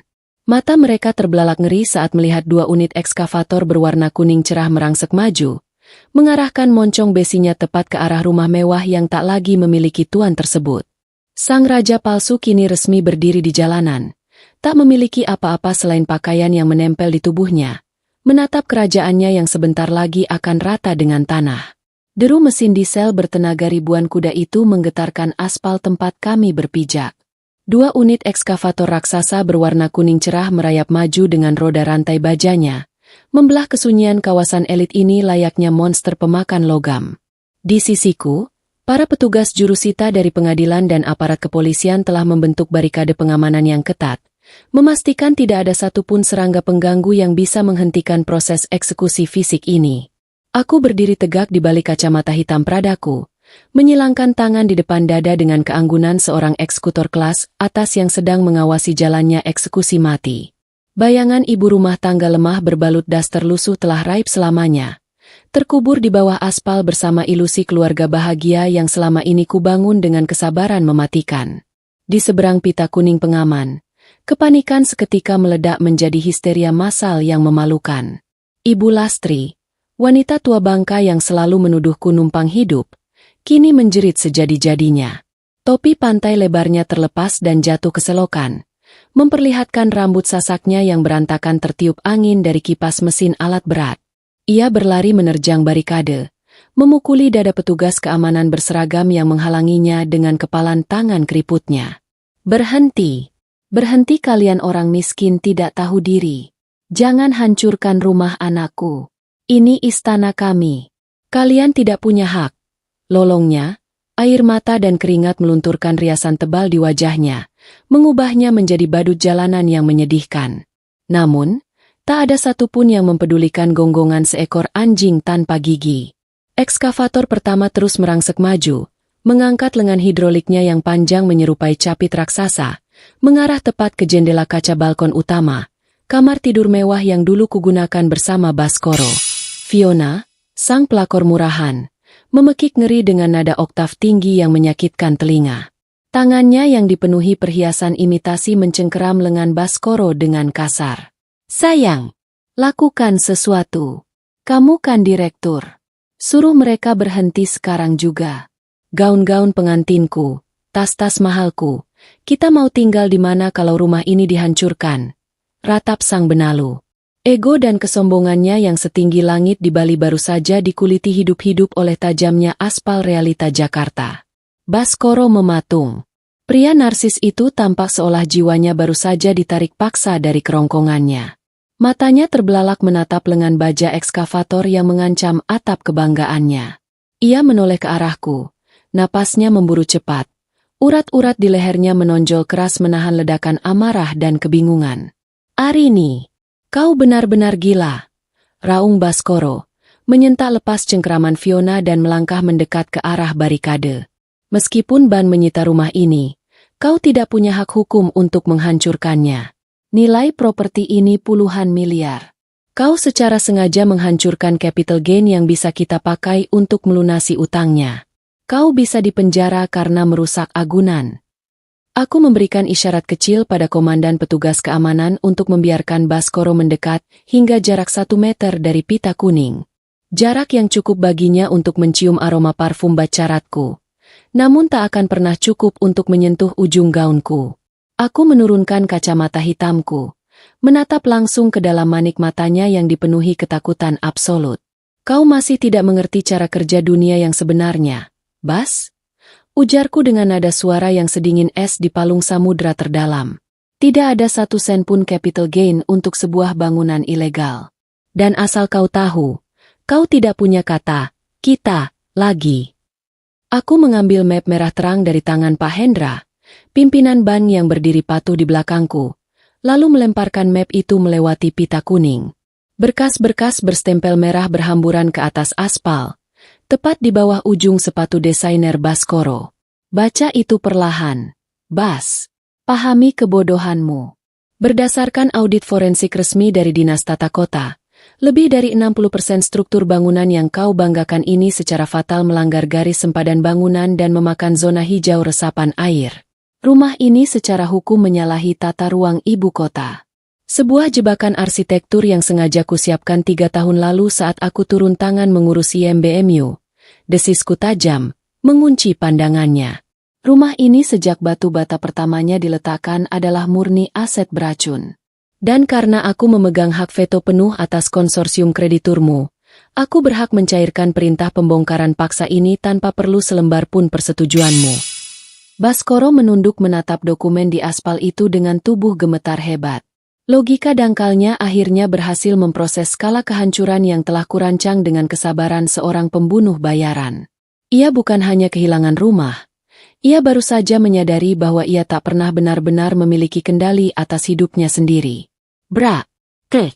Suara robekan material baja dan beton meledak di udara, mengalahkan suara isak tangis Fiona. Capit ekskavator itu baru saja menghantam dengan beringas ke arah balkon kamar utama. Dinding pualam yang diimpor langsung dari Italia itu runtuh berkeping-keping, hancur menjadi debu putih dalam hitungan detik. Atap rumah mulai melesak ke dalam dengan suara patahan kayu yang memekakan telinga, menciptakan awan debu tebal yang membumbung menyelimuti langit Jakarta. Tidak, hartaku, rumahku, jerit Ibu Lastri.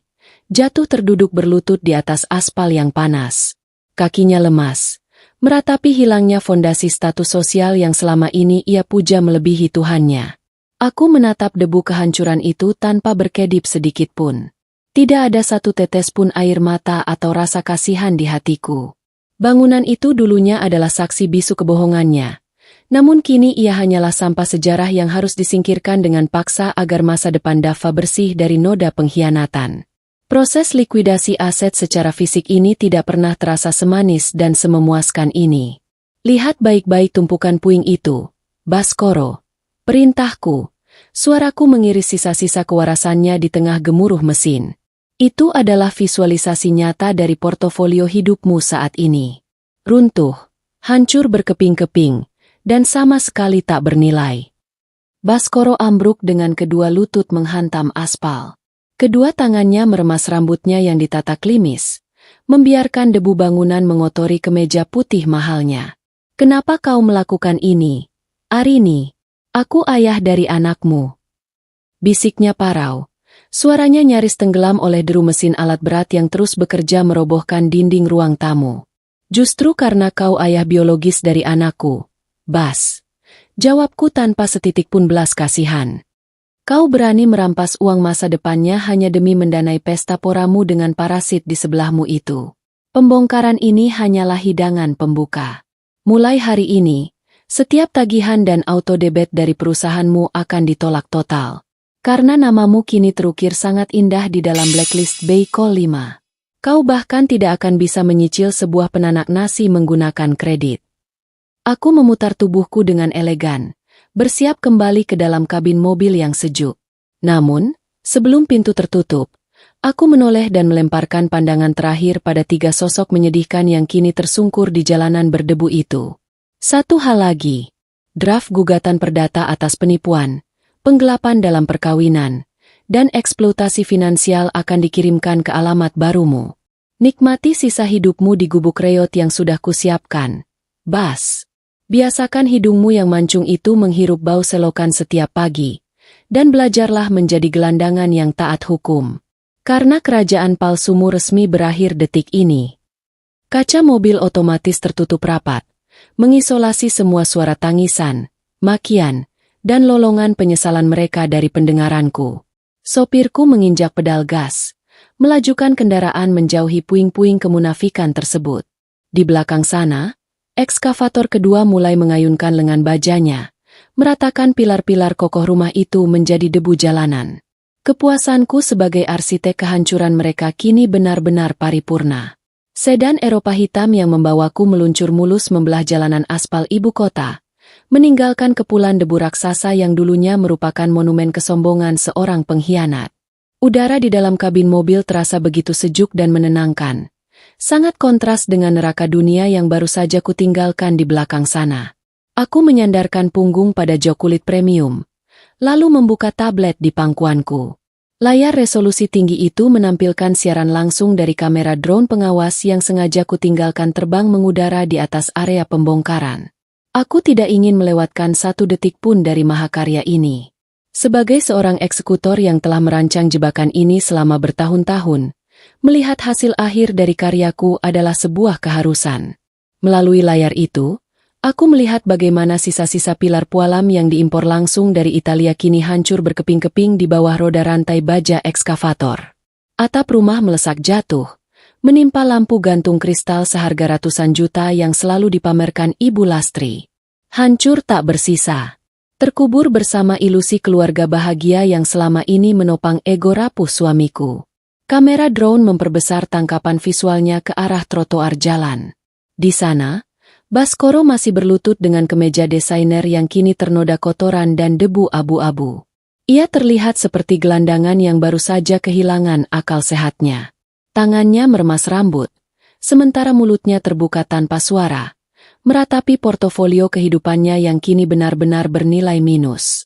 Pria yang pagi tadi masih merasa sebagai dewa penakluk itu, kini harus menelan pil pahit bahwa ia tak lebih dari bidak bodoh di atas papan caturku. Di sebelahnya, Fiona, sang pelakor murahan itu, tengah menangis histeris.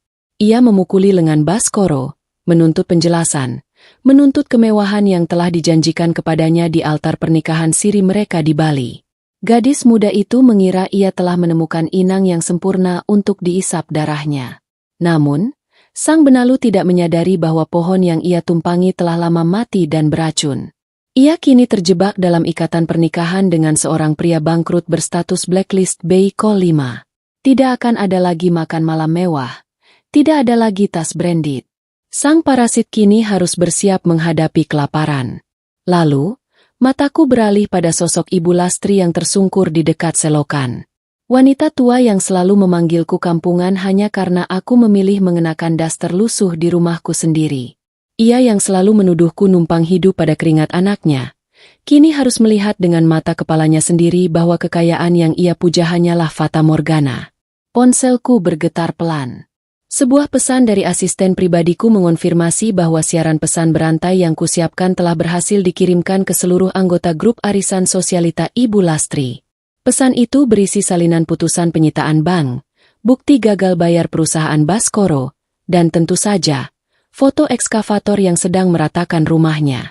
Dalam hitungan menit, status sosial Ibu Lastri di komunitas elitnya hangus terbakar. Ia tidak akan pernah lagi diundang ke pesta manapun. Ia resmi menjadi paria.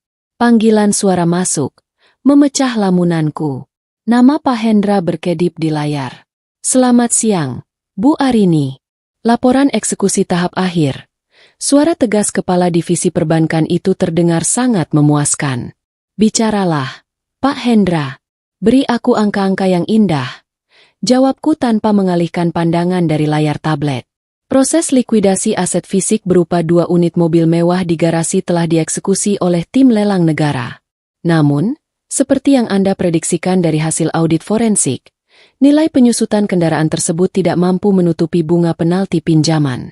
Capital gain yang dihasilkan adalah 0. Status utang Baskoro masih tersisa di angka 8 miliar 500 juta rupiah. Lapor Pak Hendra dengan presisi tajam. Aku tersenyum tipis. Sempurna. Biarkan sisa utang itu terus berbunga. Bagaimana dengan sistem keuangannya? Seluruh rekening atas nama Baskoro Jaya maupun pribadi telah dibekukan. Fitur auto debit untuk asuransi, kartu kredit, dan cicilan lainnya telah ditolak permanen oleh sistem pusat. Ia tidak memiliki akses likuiditas apapun hari ini.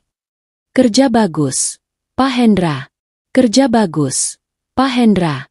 Pastikan tim legal kita terus memantau pergerakan gugatan perdata di pengadilan. Aku ingin jadwal sidangnya dipersingkat agar denda atas pencurian tabungan anakku segera dijatuhkan padanya. Perintahku. Baik, Bu. Tim litigasi sudah mengamankan jadwalnya. Mereka tidak memiliki celah hukum untuk melawan. Konstruksi klausul aset beracun yang Anda buat menggunakan hak veto itu benar-benar mengunci mereka dari segala arah. Terima kasih, Pak Hendra. Kita sudahi urusan ini. Aku mematikan sambungan telepon. Aku memandangi layar tablet untuk terakhir kalinya. Asap dan debu masih mengepul tebal di lokasi pembongkaran. 3 sosok manusia itu kini tak lebih dari sekadar sampah sejarah di dalam buku kehidupanku. Aku telah menyelesaikan hukumanku. Aku telah memberikan keadilan untuk diriku dan darah dagingku dengan cara yang paling terhormat sekaligus paling mematikan. Mereka telah kuberi sebuah kunci menuju kontrakan kumuh di pinggiran kota. Di sanalah habitat asli mereka sekarang. Sebuah gubuk reot yang pengap, tempat di mana mereka bisa saling menyalahkan setiap malam. Mereka akan terbangun setiap pagi dan disambut oleh bau selokan yang menyengat. Sebuah pengingat abadi akan kebusukan hati dan keserakahan mereka sendiri. Aku menekan tombol daya pada tabletku, mematikan layar hingga menjadi gelap gulita. Bersamaan dengan padamnya layar itu, padam pula seluruh urusanku dengan masa lalu.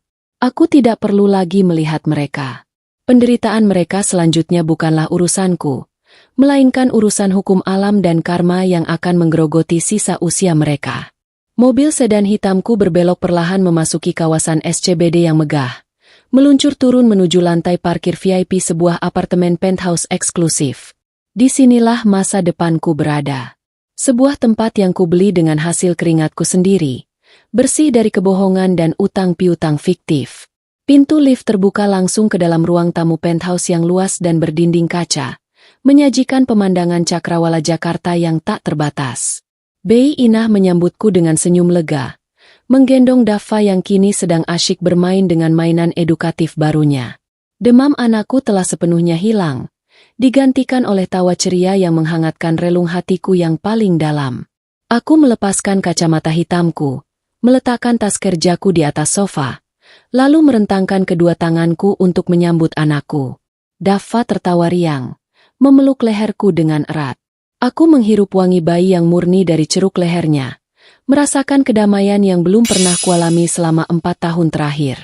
Sandiwaraku telah selesai. Tidak akan ada lagi kebohongan. Tidak ada lagi penindasan. Arini Pramesti sang algojo finansial telah meruntuhkan sebuah ilusi besar. Dan kini, Arini sang ibu siap membangun sebuah realita yang tak terkalahkan untuk anaknya. Kerajaan yang sesungguhnya baru saja dimulai. Matahari perlahan tenggelam di ufuk barat ibu kota, menyisakan siluet jingga yang menyinari gunungan Puing Pualam. Di tepi jalanan berdebu itu, 3 sosok manusia yang tadinya merasa berkuasa kini tak lebih dari seonggok daging tak berharga. Alat berat telah lama pergi, meninggalkan kehancuran absolut yang tak bisa lagi direstorasi oleh keajaiban apapun. Baskoro duduk bersimpuh di atas trotoar yang kasar. Kemeja linen putih mahalnya kini berwarna abu-abu kusam, basah oleh keringat dingin dan air mata penyesalan yang terlambat datang. Ia masih menggenggam ponselnya yang retak, menatap kosong pada puluhan notifikasi penolakan transaksi dari berbagai layanan perbankan. Namanya telah terpatri abadi di dalam daftar hitam blacklist Baycol 5. Seluruh portofolio bisnisnya telah lenyap, hangus tanpa sisa akibat eksekusi aset beracun yang dirancang secara brilian oleh mantan istrinya. Bas, bangun, bodoh, lakukan sesuatu. Jeritan melengking Fiona memecah keheningan jalanan yang mencekam. Gadis muda itu mondar-mandir dengan panik. Hak tinggi sepatu mahalnya patah karena tersandung pecahan bata. Wajahnya yang dipenuhi riasan tebal kini luntur oleh keringat, debu, dan ketakutan. Telepon teman-teman pengusahamu. Pinjam uang mereka. Kita harus menginap di hotel bintang 5 malam ini. Aku tidak mau tidur di pinggir jalan seperti gelandangan. Tuntut Fiona, menarik kerah kemeja Baskoro dengan kasar dan penuh histeria. Sifat aslinya sebagai pelakor murahan kini terpampang nyata, menelanjangi dirinya tanpa filter kemewahan yang selama ini menutupi kebusukannya. Baskoro menepis tangan Fiona dengan sangat lemah. Tawanya terdengar hambar, menyerupai erangan hewan yang sekarat akibat kehabisan darah. Teman pengusaha? Mereka semua sudah memblokir nomorku. Fiona, pengacara Arini telah menyebarkan salinan draft gugatan perdata itu ke semua relasi bisnismu di grup industri. Aku dituduh menggelapkan dana. Aku memiliki utang lebih dari 12 miliar rupiah. Aku tidak punya apa-apa lagi. Saldo rekeningku 0 rupiah. Kata-kata itu menghantam Fiona layaknya palu godam tepat di ulu hati. Mata gadis itu melebar maksimal, menatap Baskoro dengan campuran antara jijik, horor, dan ketidakpercayaan yang mendalam. Ilusi yang ia bangun dengan susah payah selama berbulan-bulan. Ilusi menjadi nyonya besar yang berkuasa, hancur berkeping-keping menjadi debu. Nol? Kau bilang kau direktur sukses. Kau bilang rumah Pualam ini milikmu mutlak. Fiona berteriak histeris, menendang koper mahalnya sendiri hingga terbalik. Kau membohongiku. Kau ternyata laki-laki miskin. Kau lebih miskin dari pengemis di lampu merah. Ibu Lastri, yang sejak tadi menangis terseduh-seduh sambil memeluk tas kulit tiruannya, tiba-tiba bangkit dan mendorong tubuh Fiona dengan sisa tenaga tuanya. Jaga mulutmu, perempuan murahan. Ini semua gara-gara kamu. Kalau saja anakku tidak tergoda oleh pesona gatal parasit sepertimu, kami pasti masih tinggal nyaman di istana itu. Rutuk Ibu Lastri, menunjuk wajah Fiona dengan jari telunjuk yang bergetar hebat. Fiona tertawa keras. Tawa bernada sumbang yang dipenuhi dengan penghinaan murni. Ia menatap Ibu Lastri dari atas ke bawah dengan tatapan merendahkan yang sangat menusuk.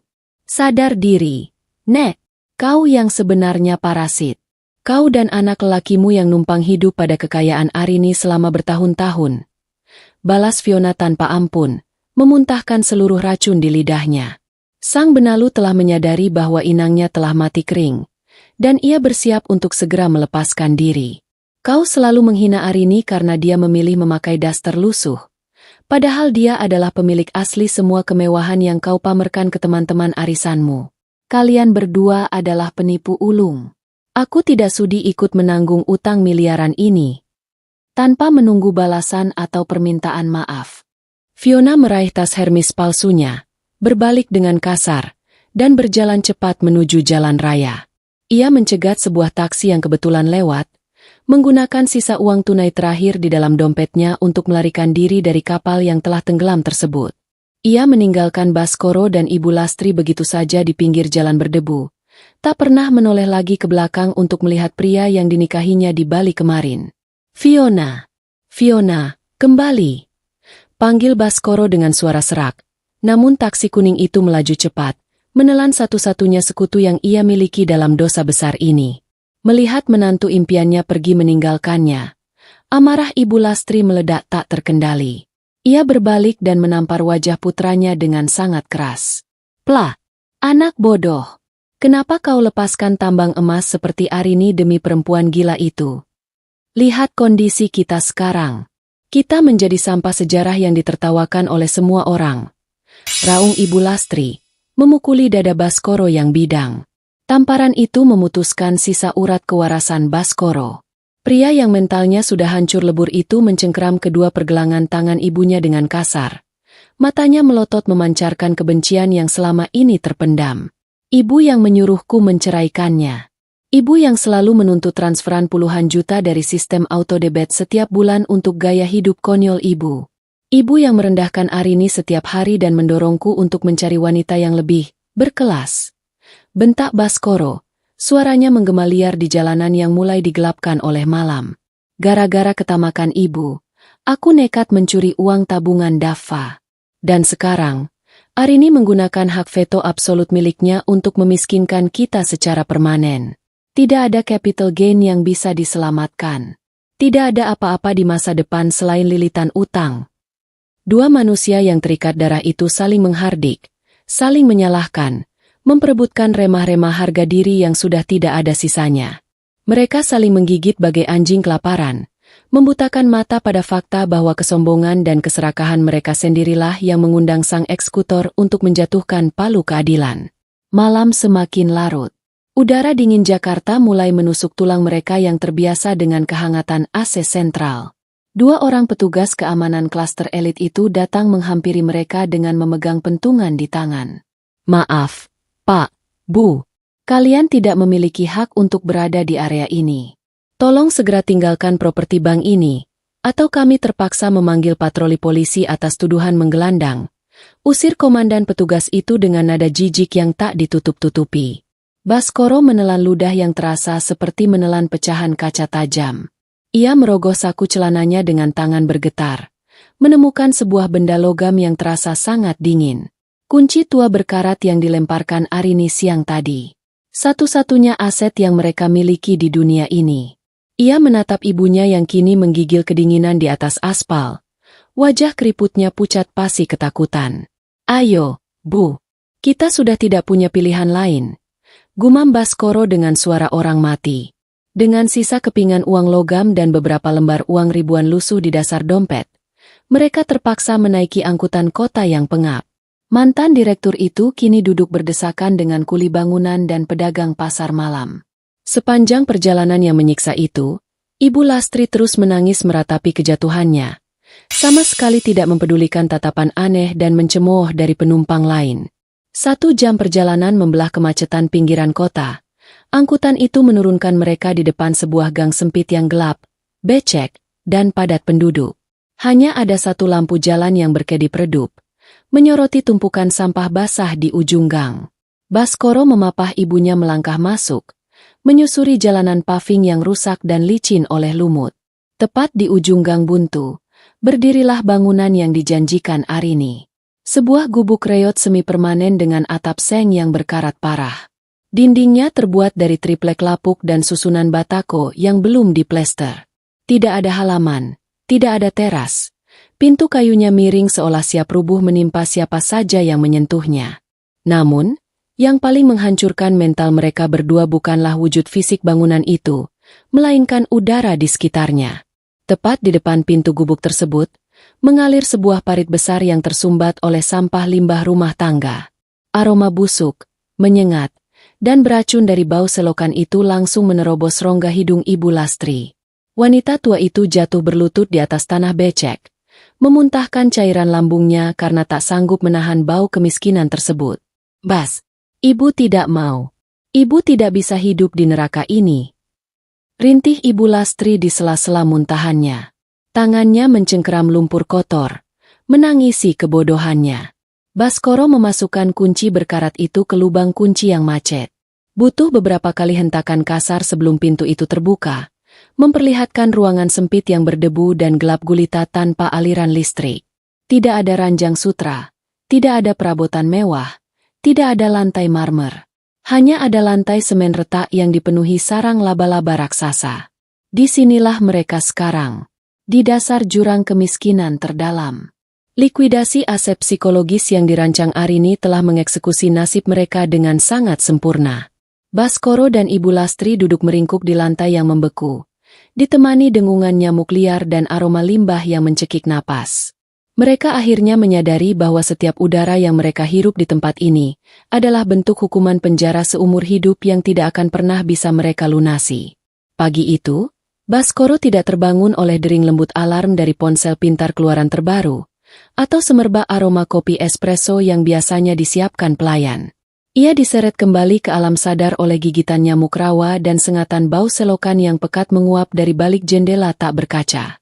Di dalam gubuk reot semi permanen yang dindingnya dipenuhi lumut hijau itu, Baskoro membuka matanya dengan dada yang terasa sesak.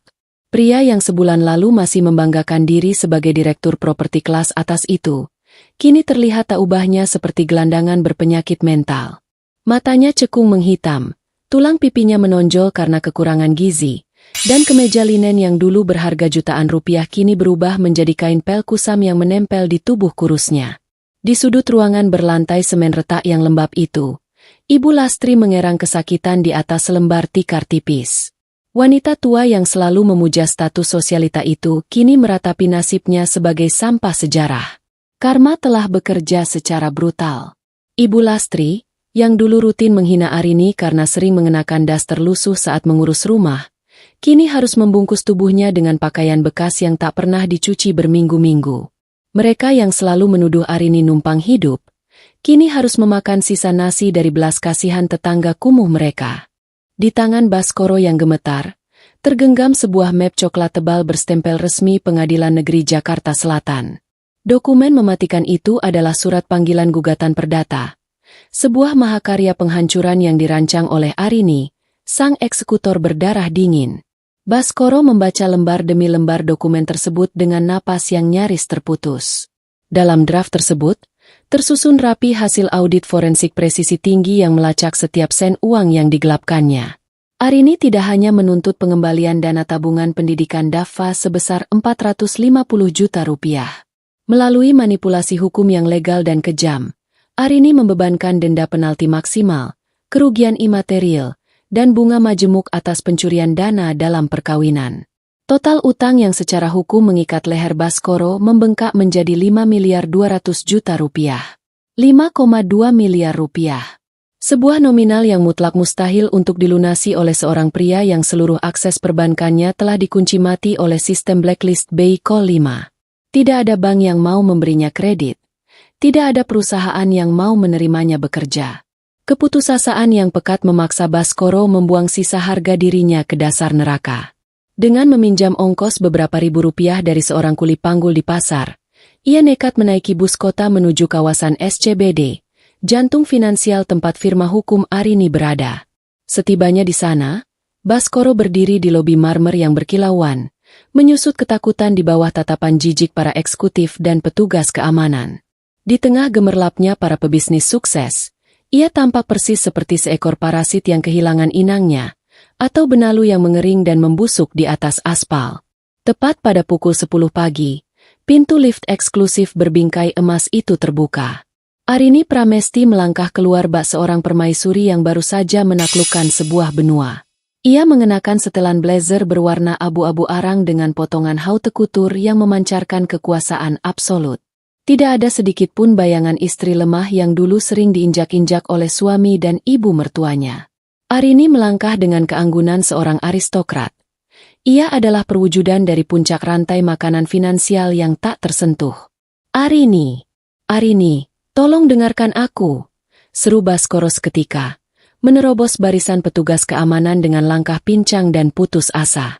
Ia menjatuhkan dirinya, bersimpuh tepat 2 meter di hadapan ujung sepatu stiletto hitam milik Arini. Langkah elegan itu terhenti. Wajah cantik Arini mengeras.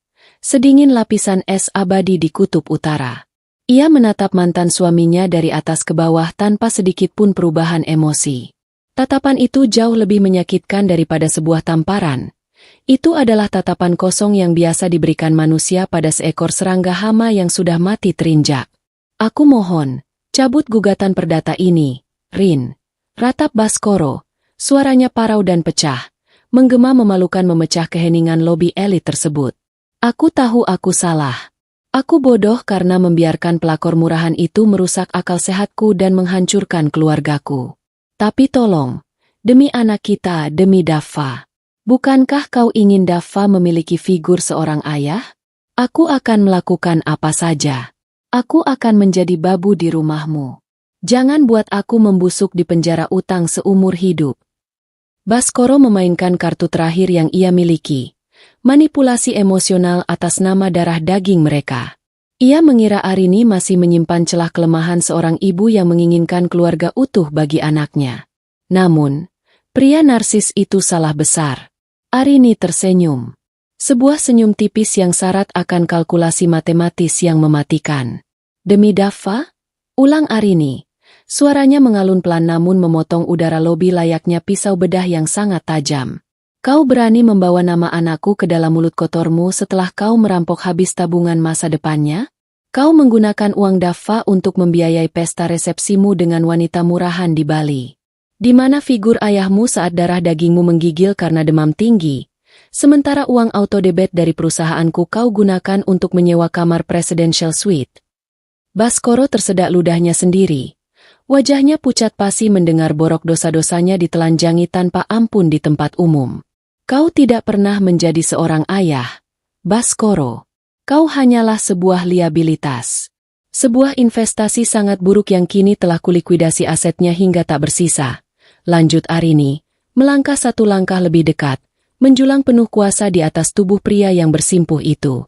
Kau datang kemari mencari belas kasihan?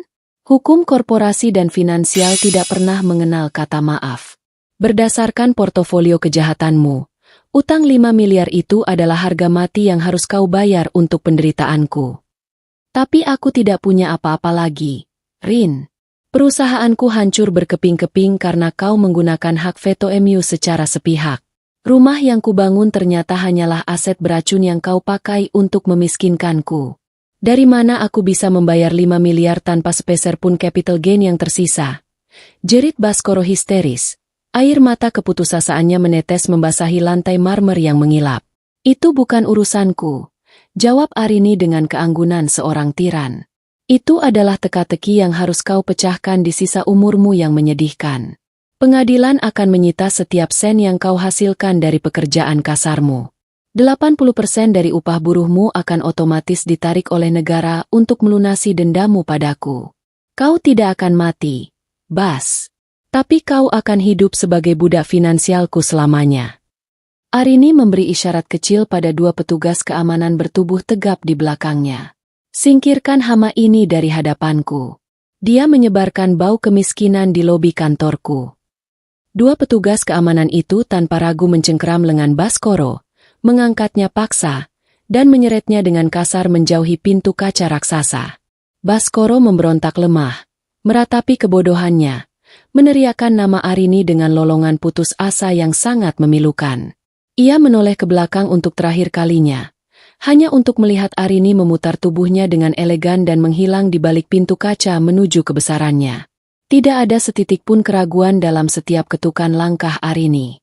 Sang pemenang mutlak telah menutup buku masa lalunya secara permanen. Baskoro dilemparkan ke atas aspal berdebu di luar gedung. Jatuh terjerembab di bawah terik matahari Jakarta yang memanggang. Ia menatap telapak tangannya yang kotor, menyadari bahwa ilusinya tentang kejayaan telah dihancurkan hingga ke tingkat atom. Ia kini harus kembali ke gubuk kumuh itu, menghadapi penderitaan abadi tanpa jalan keluar. Kehancuran sang raja palsu kini telah mencapai bentuk keabadiannya yang paling paripurna. 6 bulan telah berlalu sejak eksekusi itu menyapu bersih panggung sandiwara. Di sudut tergelap ibu kota, jauh dari gemerlap distrik finansial, Hukum karma bekerja dengan sangat brutal. Baskoro, pria yang setengah tahun lalu menepuk dada sebagai direktur arogan, kini memikul sak semen seberat 50 kg di bawah terik matahari yang memanggang aspal ibu kota. Kulitnya yang dulu dirawat dengan losion mahal kini terbakar menghitam, kasar, dan penuh luka. Otot-ototnya gemetar menahan beban yang meremukkan punggungnya. Sementara napasnya putus-putus menghirup debu proyek. Ia bukan lagi sang raja bisnis.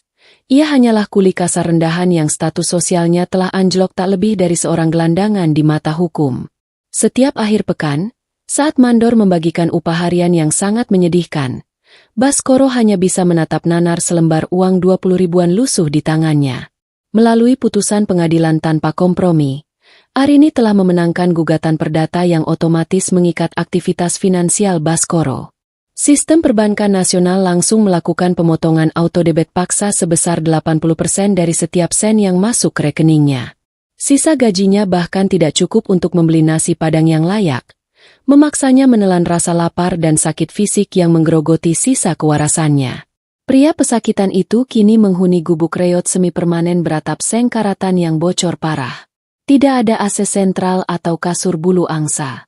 Setiap pagi, paru-parunya dipaksa beradaptasi dengan bau selokan pekat hasil limbah yang menggenang hitam di depan pintu kayunya. Di sudut kotor tersebut, meringkuklah Ibu Lastri. Wanita yang dulu membanggakan diri sebagai sosialita papan atas itu, kini telah kehilangan kewarasannya. Ia bergumam sendiri di tepi jalan, memeluk erat tas plastik hitam berisi botol bekas. Mengira benda kotor itu adalah tas desainer dari Paris. Sang parasit yang dulu rutin menuntut jatah bulanan jutaan rupiah dan berani menampar Arini, kini harus memungut sisa sayuran busuk dari tong sampah hanya untuk bertahan hidup. Aliansi pengkhianatan mereka telah membusuk. Fiona, sang pelakor murahan yang menjadi pemicu keruntuhan ini, mencampakkan Baskoro begitu menyadari pria itu tidak bernilai. Gadis muda yang mengira bisa numpang hidup dalam kemewahan itu kini terjerat lilitan utang pinjaman akibat gaya hidup fiktifnya. Sang benalu kini bekerja sebagai pelayan malam di sebuah kafe kumuh, menyadari sepenuhnya bahwa ia telah membuang masa mudanya hanya untuk menjadi sampah sejarah yang ditertawakan dan dihindari oleh mantan teman-teman sosialitanya. Jauh di atas penderitaan mereka, membelah awan Jakarta di lantai 60 sebuah apartemen penthouse eksklusif. Udara terasa begitu sejuk dan menenangkan.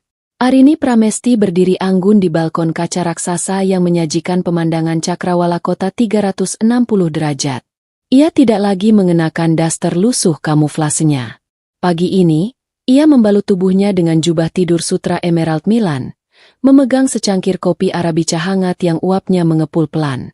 Di ruang tengah yang luas dan berlapis lantai marmer hitam pekat, Daffa, putra kecilnya, tengah bermain riang bersama tutor berbahasa Prancis, dikelilingi mainan edukatif yang dibeli dengan uang bersih hasil kerja keras ibunya. Di atas meja kaca minimalis, sebuah tablet tipis menyala, menampilkan laporan bulanan terenkripsi dari firma hukumnya. Arini menyesap kopinya dengan keanggunan aristokrat, memindai angka-angka profit yang terus merangkak naik eksponensial. Laporan audit forensik menunjukkan bahwa proses likuidasi aset dari sisa-sisa reruntuhan perusahaan fiktif Baskoro telah dialihkan rapi ke dalam trust fund luar negeri.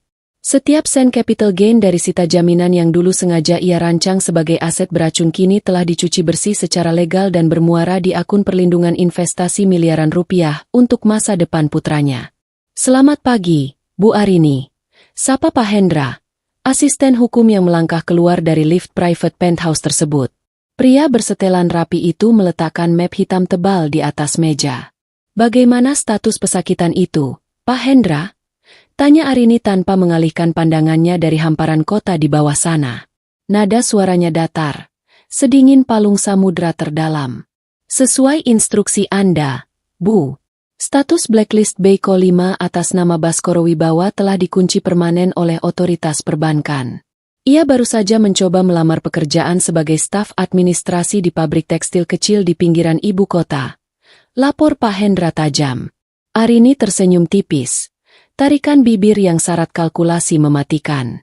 Dan kau menggunakan hak veto firma kita untuk menghubungi sang direktur utama pemilik pabrik tersebut. Sudah, Bu.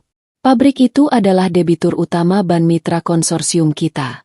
Begitu direktur pabrik melihat rekam jejak penggelapan dan utang 5 miliar rupiah atas nama Baskoro, lembar aplikasinya langsung dibakar. Ia kembali menjadi buruh angkut harian pagi ini. Kami memastikan seluruh rute finansialnya tertutup rapat. Mantan suami Anda tidak akan pernah bisa bangkit dari lumpur tempat ia berpijak saat ini. Kerja yang bagus.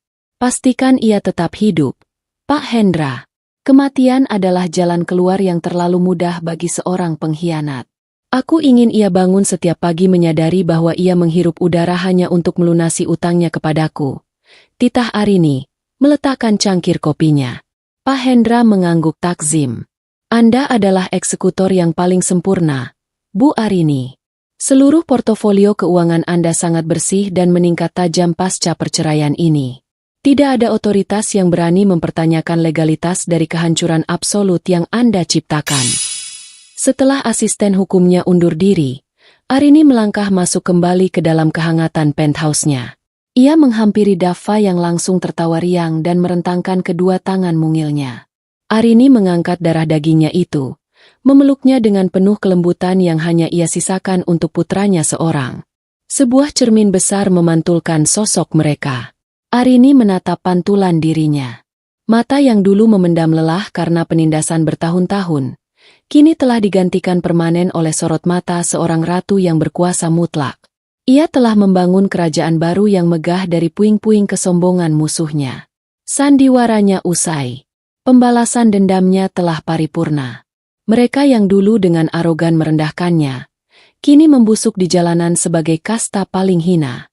Sementara Arini, sang arsitek kehancuran, terus melangkah menuju masa depan gemilang, tanpa perlu menoleh ke belakang. Permainan catur ini telah ia menangkan dengan skakmat absolut, elegan, dan tanpa ampun. Kopi paginya hari ini terasa jauh lebih manis daripada kemenangan manapun yang pernah ia rengkuh dalam hidupnya.